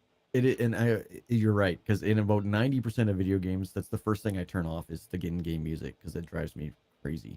And I never even once did I even consider turning it off. So that's so you can tell cool. that it matches the gameplay. That's really good to hear. Very immersive. And it never even dawned on me to turn it off. To me, it can make the game. It can make it can, because the art is fantastic, and if everything looks fantastic, it's great. But if you don't give me the jingle in your head, but if you don't give me the right sense of, if you don't give me the right feel to put me on edge, I mean, music can put you on edge as much as the game, the style, the look of it. So it's got to be a package. 100%. Yeah, that was one of the first things that I noticed when I started playing a lot more VR games was how important sound is and music. But it's important in every game, but I think that just the immersion, the instant immersion you get from VR, if a sound is not coming from the right place or the volume is off, or you really notice it in VR as opposed to pancake games where it's just kind of like a sound. The scene you're in or whatever. I'd nearly make the bold statement and say, like, a game is 50% audio. In my mind, I'm always tuning into that audio, all those little small things, the details, especially. Well, this is probably more a question for you guys because you're, the expert VR players, but those bits that you can't see is written in the audio. Does that play more into your ability to play a game? I guess. I don't know. It does, especially in horror games. Yeah. Oh yeah, escape rooms or other hearing games shit that you can't see can Yeah. be as scary as seeing any. It can be more scary. I mean, Yeah, if I'm in a yeah. horror game, especially in a VR headset where you're immersed in it, and horror games in VR are way more scary than they are flat, of course, because you're inside of it. But if you can hear something and it's you get spatial sound and you hear something horrific somewhere and it's coming for you, but you don't know where from. I mean, and then you have the music that will ramp up the intensity. It can be a frightening experience. It makes it really, something special.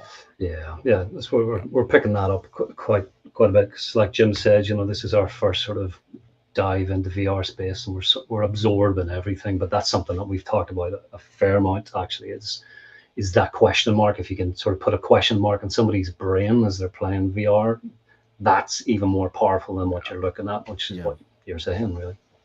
Yeah, when you're chilling inside the cabin and you hear like the footsteps of a spitter just kind of walking around it, it's pretty terrifying. Yeah.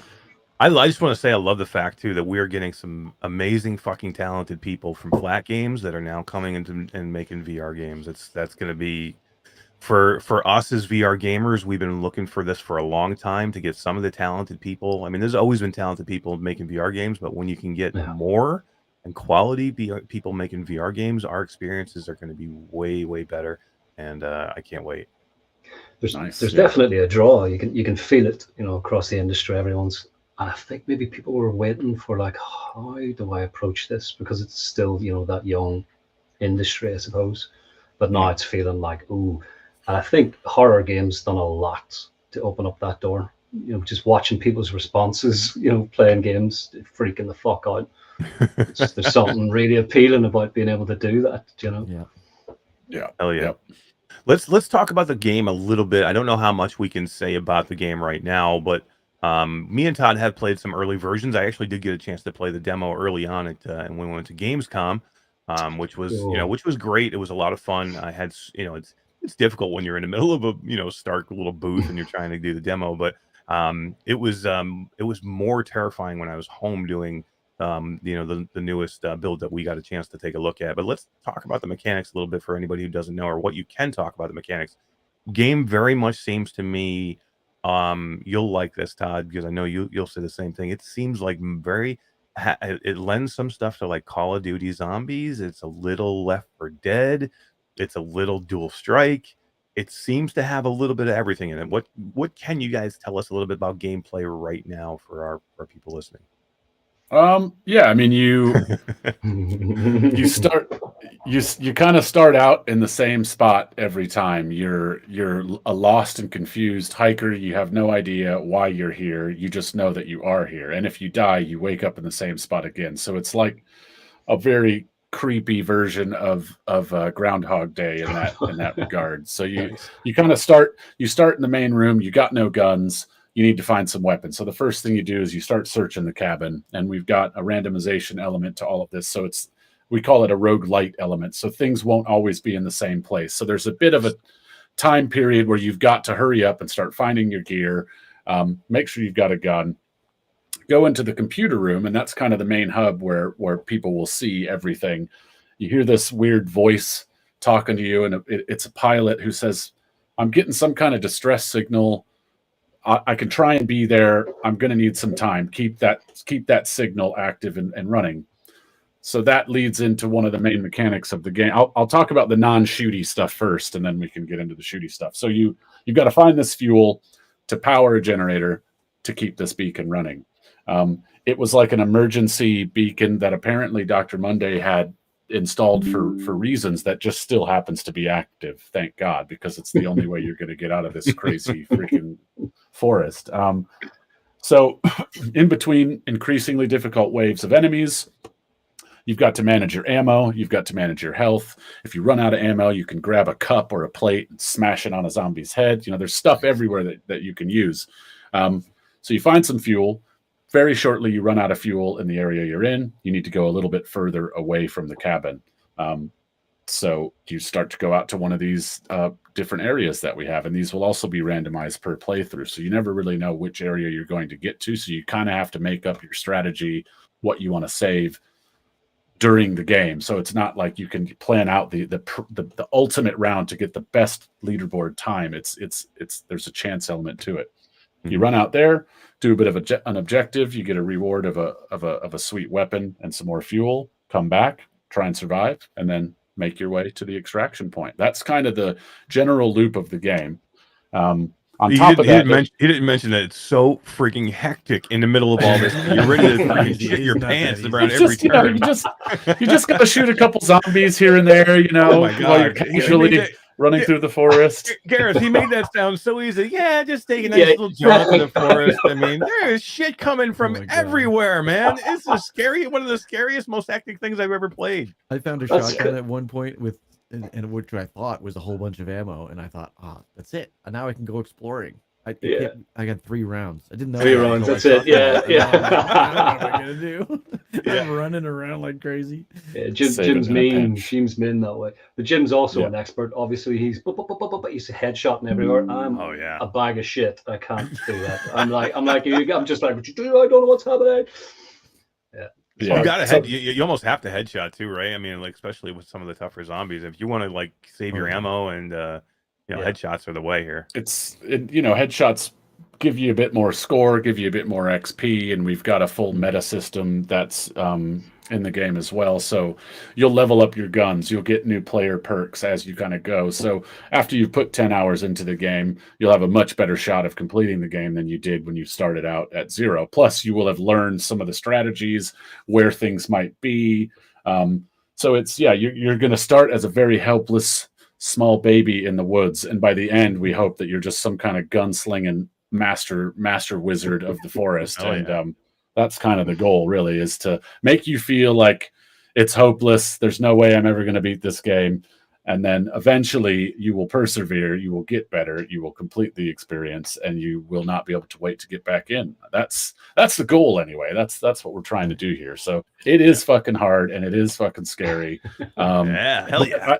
I don't want to scare people away from the game. So, but yeah, you're going to die a lot. You're going to die a lot. But you're right, though. It's rewarding. I mean, the whole idea of give me depth, right? Give me something here. I don't want to just a mind. Don't make me Superman right from the get-go to where I can just kill everybody. And then it's just a wave shooter. You know what I mean? It's just a boring wave shooter, and I don't get to progress. I don't get to build myself up. Here, there's meat to this. You can build yourself up. You can, there's some progression. So you will get better as you go, and you'll have that feeling of I'm going to become a badass at one point. But if you give it to everybody all at one time, it's not fun. Yeah, and all these systems, the weapon system, the meta system, the extra places that you traverse to, we've kind of designed all of them in a way that they're easily expandable. So again, whatever parts people are really enjoying, we can tack on a few more weapons, we can tack on a few more levels to the meta, we can add a new area, and it all will work back into that same thing where you start in the cabin, it's terrifying, you work your way out. So yeah, it's cool. I think we've put ourselves in a good place for launch, and there's an easy route to putting more stuff in as well. So we're just really excited to get it out there and see what people think. Luckily we've got a very, again, I'll shout out to the community again. We have a super active Discord community, and people are always volunteering to do beta testing for us. And, you get a chance to play the game early and to give us some feedback and let us know what's working, what's not working. And we do listen to all of that. We take it all into consideration and make decisions that are informed from community feedback. So just really excited to get it out to the general population as well. Hell yeah. Yeah. It's something that people are not going to be able to, can't wait to just jump into. And why? Co-op, guys, right? This game is not just a single player game. We have co-op here. Oh yeah, crap! Forgot to mention that. Forgot to mention co-op. One of the because it's every time that we bring somebody on or we tell somebody about a game, their first question is, "Yeah, but can I co-op it?" I mean, it doesn't matter what the game. It can be a game that's never meant to be played co-op, and people are like, "Yeah, but can I co-op it?" Yeah, can we co-op it? Standard. You can co-op it, and it is it's easier in some ways, harder in others. There will be more enemies. You'll have to. The sort of juggling of resources becomes a little bit more important with co-op, but you've also always got somebody to guard your back. If you die in solo mode, you die. You only get one life. But in co-op, you can high five your buddy to bring him back up, or feed them a little bit of delicious milk, which is Nice. pretty fun. We just someone did, I think that was actually one of our coders was just like, wouldn't it be awesome if you could feed a downed ally milk to revive them? And I said, yes, it would be. Will you do that right now, please? And then Bing. and he did, and it works, and it's really fun to just, you know, I can imagine Eric walking up to Todd, just here you go, buddy. And I do that now. Forget about Oh playing my video God. games. I can just see the videos coming out now. Oh man. Yeah, this game is going to be fantastic. It's going to be fast. It's going to be fun. It's you know, it's more drop dead goodness, but taken to the way next level. So you know, the parts that we were able to play so far absolutely blew us away, and we can't wait to see the final version. Awesome. Is there any idea when are we going to see this? Any idea when it'll be? I don't have a date that I'm confident to give, so I don't know. But sometime early next year, I think that's pretty safe. Nice. We can say that. It's well said, Jim. It's well said. There you go. There you go. Yeah, be as vague as you can. Yeah. It's fine. But yeah, the fast paced nature of the game, I think, is I was blown away with it at first when I started too, because I played a lot of VR games, obviously, to try and get the job. I couldn't just walk in and be like, "Oh, I don't play any VR, but give me a job." VR, what's that? Yeah, what's that? Is that anyway? But I was, you know, I think we are on the cusp of pushing people's comfort levels a little bit in VR. We've still got Drop Dead Dual Strike for our fans that prefer a bit more comfortable game, and we're going to continue to support that. But we're starting to see games sort of push that envelope just a little bit, and so we're trying to do that too with a bit more of a fast-paced movement system and fast-paced target acquisition. So it's kicking it up a notch. We hope. We really hope that we've nailed that, and I think we have. And it's it's terrifying. And if you get good at the cabin, you'll be able to rinse a lot of other games just based on the skills that hopefully we teach you here. Yeah. Heck yeah, man! I can't wait. I can just tell you guys that I've played a small piece of this game, and it's quickly become one of my most anticipated games for next year. I can't wait to do it. Yeah. Any other platforms that we'll see it on that you could tell us, or is it we just looking at Quest 2? Or I'm gonna say I don't know. And then another excellent answer from the lead designer. Well, yeah, I mean, there's things that we can talk about and things that we might not be able to. I don't know what our sort of public stance is on that, but there are other platforms, and we will certainly look to release the cabin on those other platforms as well. That's such a good answer. Well, thank you. Gareth, did you see him doing that? It's so that good. Was brilliant. I'm learning as I go here. Oh my God, it's game development 101 here. Jim's like, let me get my book out and give me that answer. Media training. Yeah. Well, you've done everybody at Soul Assembly proud. There you go. Thanks very much.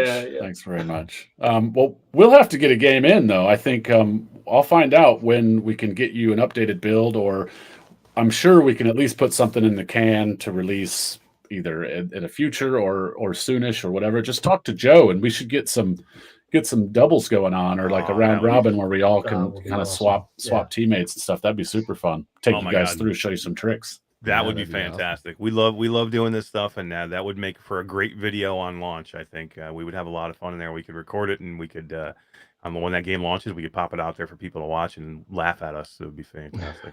Let's do that. Be magic. Yeah. Guys, is there anything that I've missed that we haven't commented on that you'd like to say or talk about? I don't know. I feel like we're just getting in the groove. I know, right? And we're almost an hour in already. I'm like, holy moly.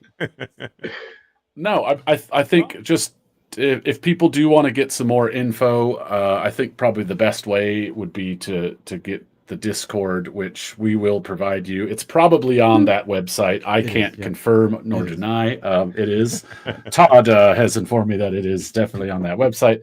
No, just get in. Let us know what's going on. It's going to be a wild ride. You're going to find all sorts of little bits from horror games and horror movies and inspiration and I'm honestly, I'm just really excited. I'm excited to be in VR. I'm excited to meet all the VR people. Like, honestly, every single content creator that we have met so far are just some of the best people. Like, I've worked in like big studios before with other types of content creators, and they're not they're not always the nicest people in the world, No, you they know. are So, not. but No. everybody who makes VR content is doing it because they love VR, and that's the coolest thing about moving over to this side of the gaming fence.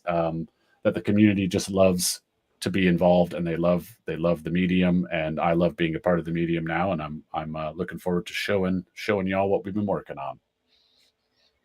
Yeah, and I've we're said that all like 17 times this Yeah. interview so far. It haven't I? should be though, Yeah. because it's when you have a game like this that you're creating that you know is good, and you just can't wait for people to play it, right? I mean, I guess you got to be like really Exactly. pushing now. You're like, I can't wait till because getting the game out there and having people enjoy it and comment and make and go and put reviews on it and seeing these everybody have so much fun, and it's got to be such a rewarding thing after you put all that hard work in. Yes, well, and on the flip side of that, if they don't like it and we've done a really bad job, we'll learn something from Fuck that them. too. But You know what I'm saying? Just fuck them if they don't like it. How dare they not like this No, game that you they'll poured your like it. blood, sweat, and tears They'll like into?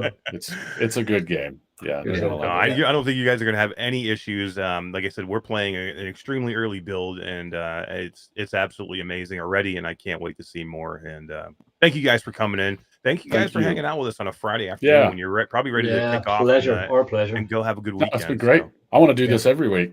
I know, You're can we welcome do any this? week. Yeah. We could make it a Yeah, foursome podcast. I think it would be fantastic. We go at 9 p.m. Eastern on Thursday night, so you may be out 3 o'clock in the morning for you guys if you don't mind. Well, Stay yeah, up that might all be night, tricky. yeah. Like old times. Yeah, right. Exactly. You'll just be getting going at that point. Yeah. Yes. Lovely. Well, awesome, Right. guys. We'll pass this back to future Eric and Todd. You guys are goofballs, and we'll see you later. Cheers. Bye bye.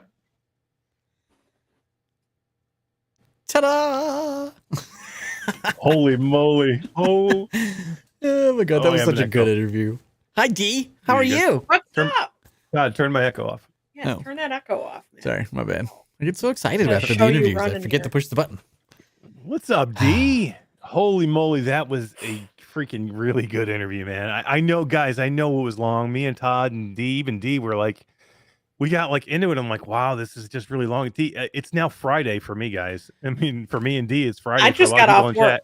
It's so- Friday. D's off of work. That's how long we've gone. But guys, we've been sitting on this interview for like 2 weeks. This was No, when Todd longer was than like that. super sick. Yeah, it Yeah, was maybe sick. 3 weeks. It was before. I mean, it was before we went. Before you went to Sweden. It was before I went to. It was right after Utah. to Rotterdam. Yeah. So and we knew it was a good interview. And that's the whole thing. When you do one of these interviews and you're like, God damn, that was a lot of fun. These guys were amazing. That was a good interview. I But can't wait for people to see it, and then we just never like could- when are we, never like could when fit are we 'em gonna in. get this out? Yeah. Yeah. And I'm like, and then what happened was everybody wanted to go tonight. You know what I mean? And I'm like, all right, we'll figure it out. We'll make it work. But you know what? It was a really good interview. It was a lot of fun. They had such good information. I said it in chat earlier.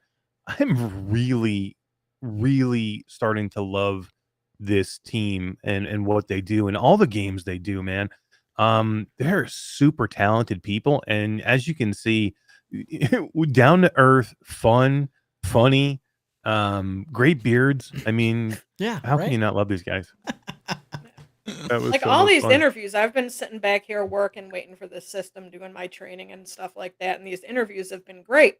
I'm glad that there was like all of them crammed together. 'Cause guess what? I'm here now. I know, right? You got a Yeah, chance to be here for this. We and, streamed for you- so damn long. D's I here. know. I can't wait Yeah. to stamp it later. yeah, it's too fun.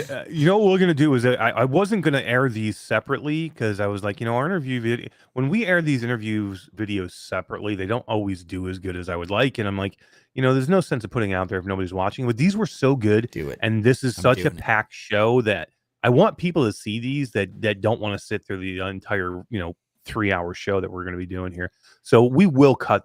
Todd is going to take these. They're already cut. They're already edited. We're going to launch these as individual videos. We'll do the Drop Dead guys tomorrow, and then next week we'll drop Scott Hayden sometime.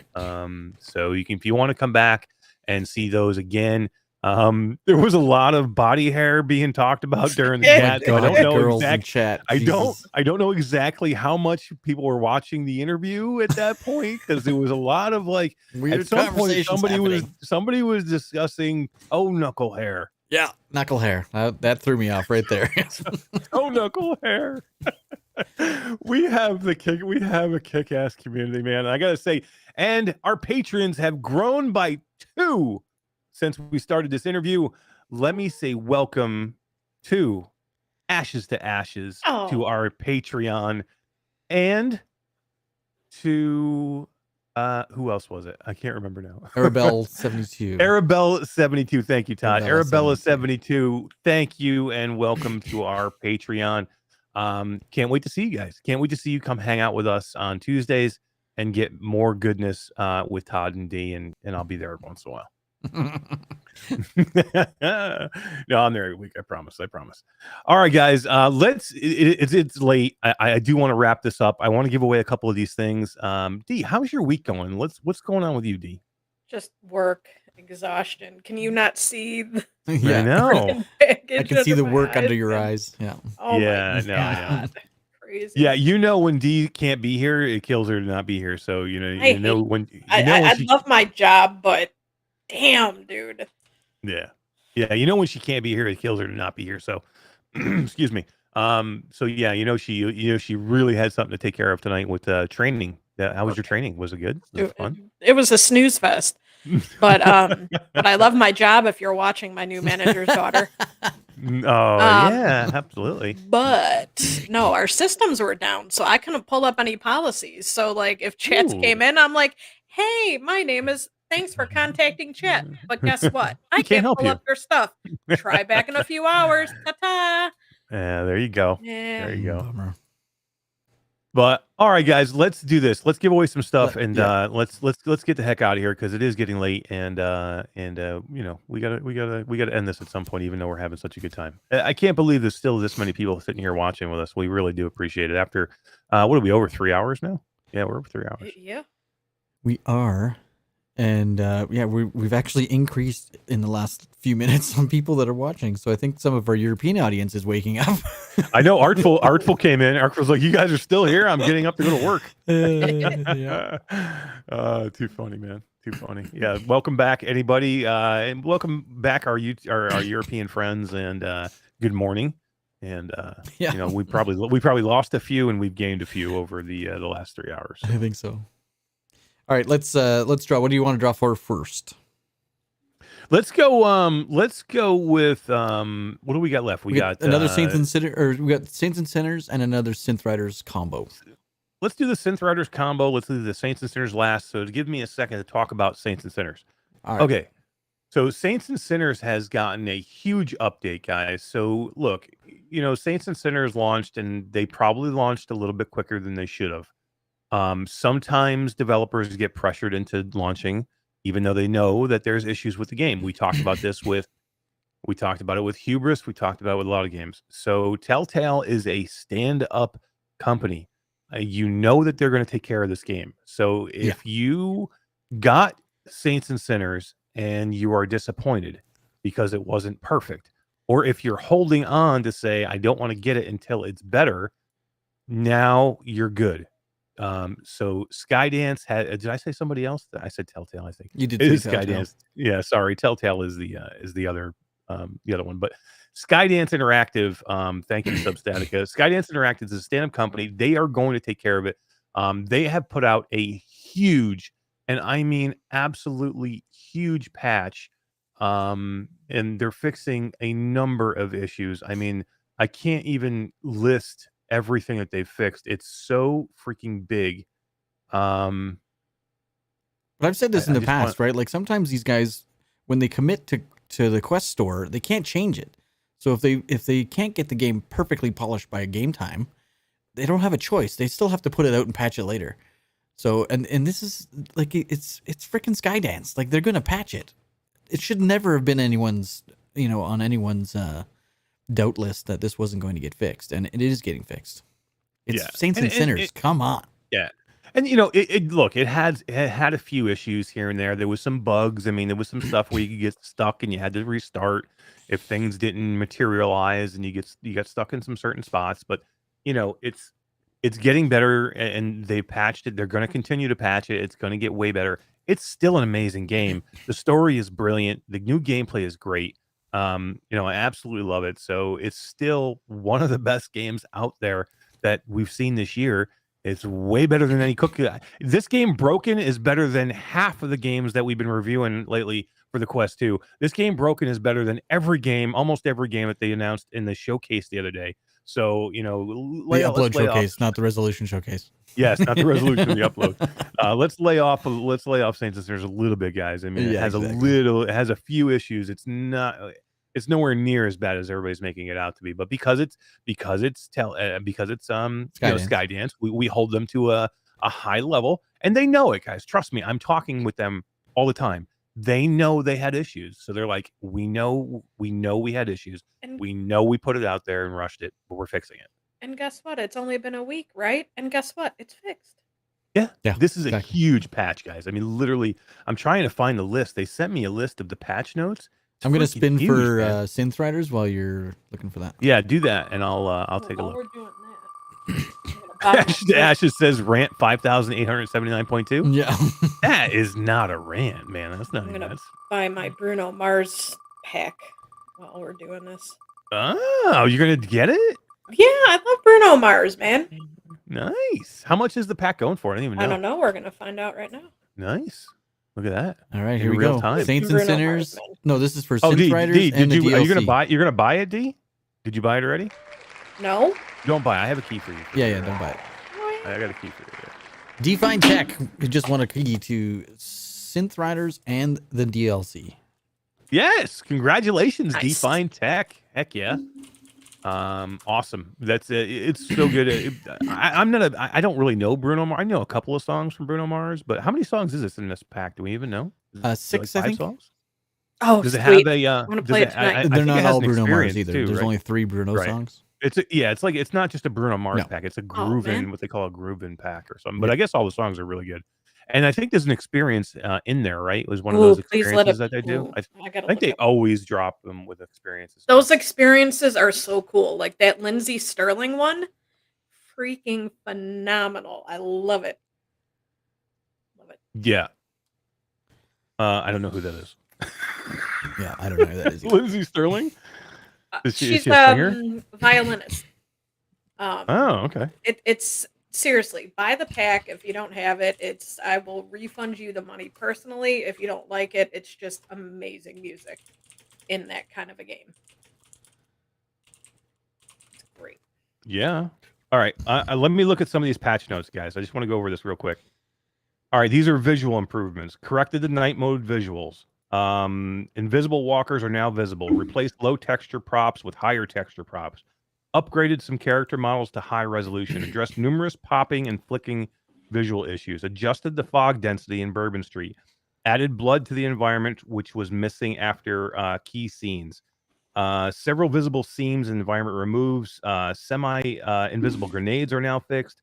SAP gloves no longer have players' thumbs clipped through. Resting place matches now have the correct collision. Improved finale visuals. Terrain textures, improved set dressing, corrected multiple floating assets, UV graffiti no longer floating, added effects to opening scene, added missing knobs and doors to the cabinets, adjusted some doors to fit in the door frames, replaced mismatched doors, blood decals, Jesus, added collision to areas where we were getting stuck, fixed visual clipping, fixed ragdoll physics. That is just the graphic, the visual. They have a whole list of audio improvements.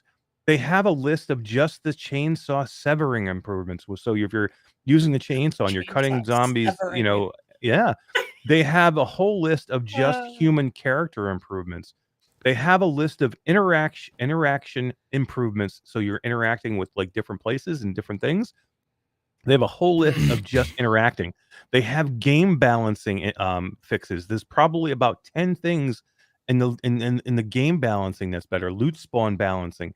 Reduced loot spawn in the first mission, night mode loot spawns, SAP gloves no longer disappear after travel, general improvements, there's exile order improvements, there's import save improvements when you're importing the save from your old game, the first game, there's improvements there, localization improvements in languages.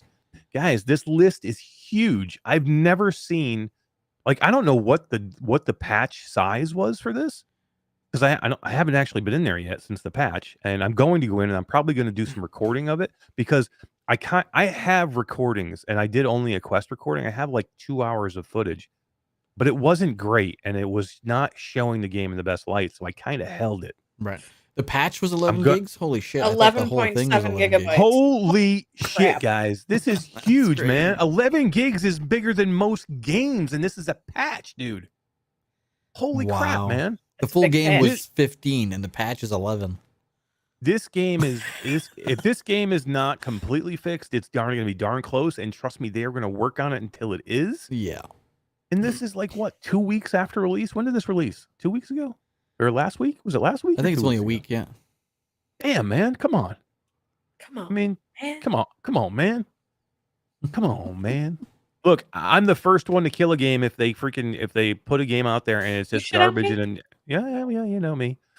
No. I will, but I don't believe it. I will always give them a chance to fix. Like I'm not saying like again, Hubris. That's why I asked the question to Ives with Hubris. Why didn't you guys launch as early access? Because if you launched as early access, we would have taken away some of the brunt. You're forgiven for problems that some of people those have. mistakes. Exactly. Yeah. Yeah, because it's early Automatically. access. We're not going to be perfect. Right. All they had to do was list it as early access, and then in the month they could have like done the patches. And in the month they could have said, okay, we're coming out of early access and we're out. You know, you can't really do that with the Quest. There's no early access on Quest, so it Well, wasn't. Zap saying, Lab, it but wasn't. that's kind of a step backwards from the Quest store. They're not fucking going. Yeah, to that's Zap what I Lab. mean. Yeah. You know what I mean? So I get it. You know what I mean? I get it. But they're fixing it. You know, that's all I want. Just if you fix it, I'm with you, man. I'm with you all the way. It's when you ignore it and you say and you try and make it seem like we're wrong. You're like, oh, what are you talking about? We don't have to fix anything. You're wrong, not us. Bullshit. They knew they were wrong and they fixed it. And you know, they actually came out and said, look, hey, we're wrong. We're gonna fix it. We're gonna make it right. And they did. And I want to give a key away to somebody, and I want them to go play it. Let's give a key And I away want them to come back and go, it's freaking amazing. right now. That's what I want. Yeah. D, when are you gonna play? After I play the first one, MASH. Tycho Tex just showed up in chat. How you doing, Tyke? Yep. That's Hey, awesome. what's up, Ty? How you doing, man? And from what I can see in the app, that Groovin' Essentials, it says 5 experiences. So all 5 of these songs experiences that they Oh. just added. Maybe. I can't. I I don't think I Either don't have that way. on my notes, but Well, I don't I don't think they know. would It do says that. it in the app. So that's cool. look at that. Killer 836. Oh, another new winner one. tonight. Look Hell at yeah. that. He's one of the Substatica. Yeah, Forks. Nice. that's So, two uh, Staticas. If Killer Went did out not tonight. make it, through the whole stream, which I completely get because this thing is a freaking marathon. Uh-huh. Substatic, I know you're still here. If you would let them know, I know they're part of your community. I and can hopefully tag they him, so are- he's still here. There you go. And hopefully they are still part. Hopefully they decide to stay a part of our community as well. And That's crazy. You and got 2 hang out. winners. That's cool. We appreciate it. But yeah, absolutely. Congratulations. That's cool. And thank you, Substatica, for sharing us out to your community and getting people in here. We really appreciate it, man. And you know, if you know, we can drop your link in chat, we would be happy to do that too. So drop your link in chat right now, so everybody can go take a look at Substatica's streams as well. What did this guy win? All Or he right, won Saints and Sinners. Saints and Sinners. Yeah, hell yeah. All right, Todd, I think that is going to do it for us. It's been an extremely long night, but it's been an extremely awesome night. I love the interactivity of our people in chat. D, I mean, you've been watching this chat. It's so fun, man, watching all these people chat and talk. And, you know, I say this a lot, and I'll say it one more time. This is a hard time of year for a lot of people. Not everybody has the support system around them that people need. We, as a community, are here to be a support system for those people. So if you need help, if you need somebody to talk to, if you need a friend, especially at this tough time of year, we are all here for you. Whether you contact me directly or Todd or D, we are here for you. Because I'm good at crying, and I almost feel like I'm going to cry now. Mash, so stop. Emotional damage. There is some emotional damage. Yeah. But that is what we are all about. We have some amazing communities between realities, between Q2C VR Gamer and between our friends over at Virtual Strangers. We have an amazing community, and we are here for everybody. So come and join us. Invite your friends. Invite everybody to come in and be here and be part of this amazing community. Anything to add, Todd or D? No, I'm exhausted.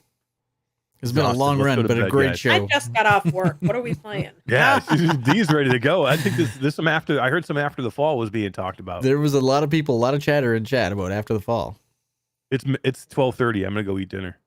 Yeah, right. Don't eat. Oh man. All right, guys. We really love you guys. Thanks for being here. We really appreciate it. We will see you Saturday night for a live stream. It'll be lots of fun. Take it easy. Ciao. Bye. See you later.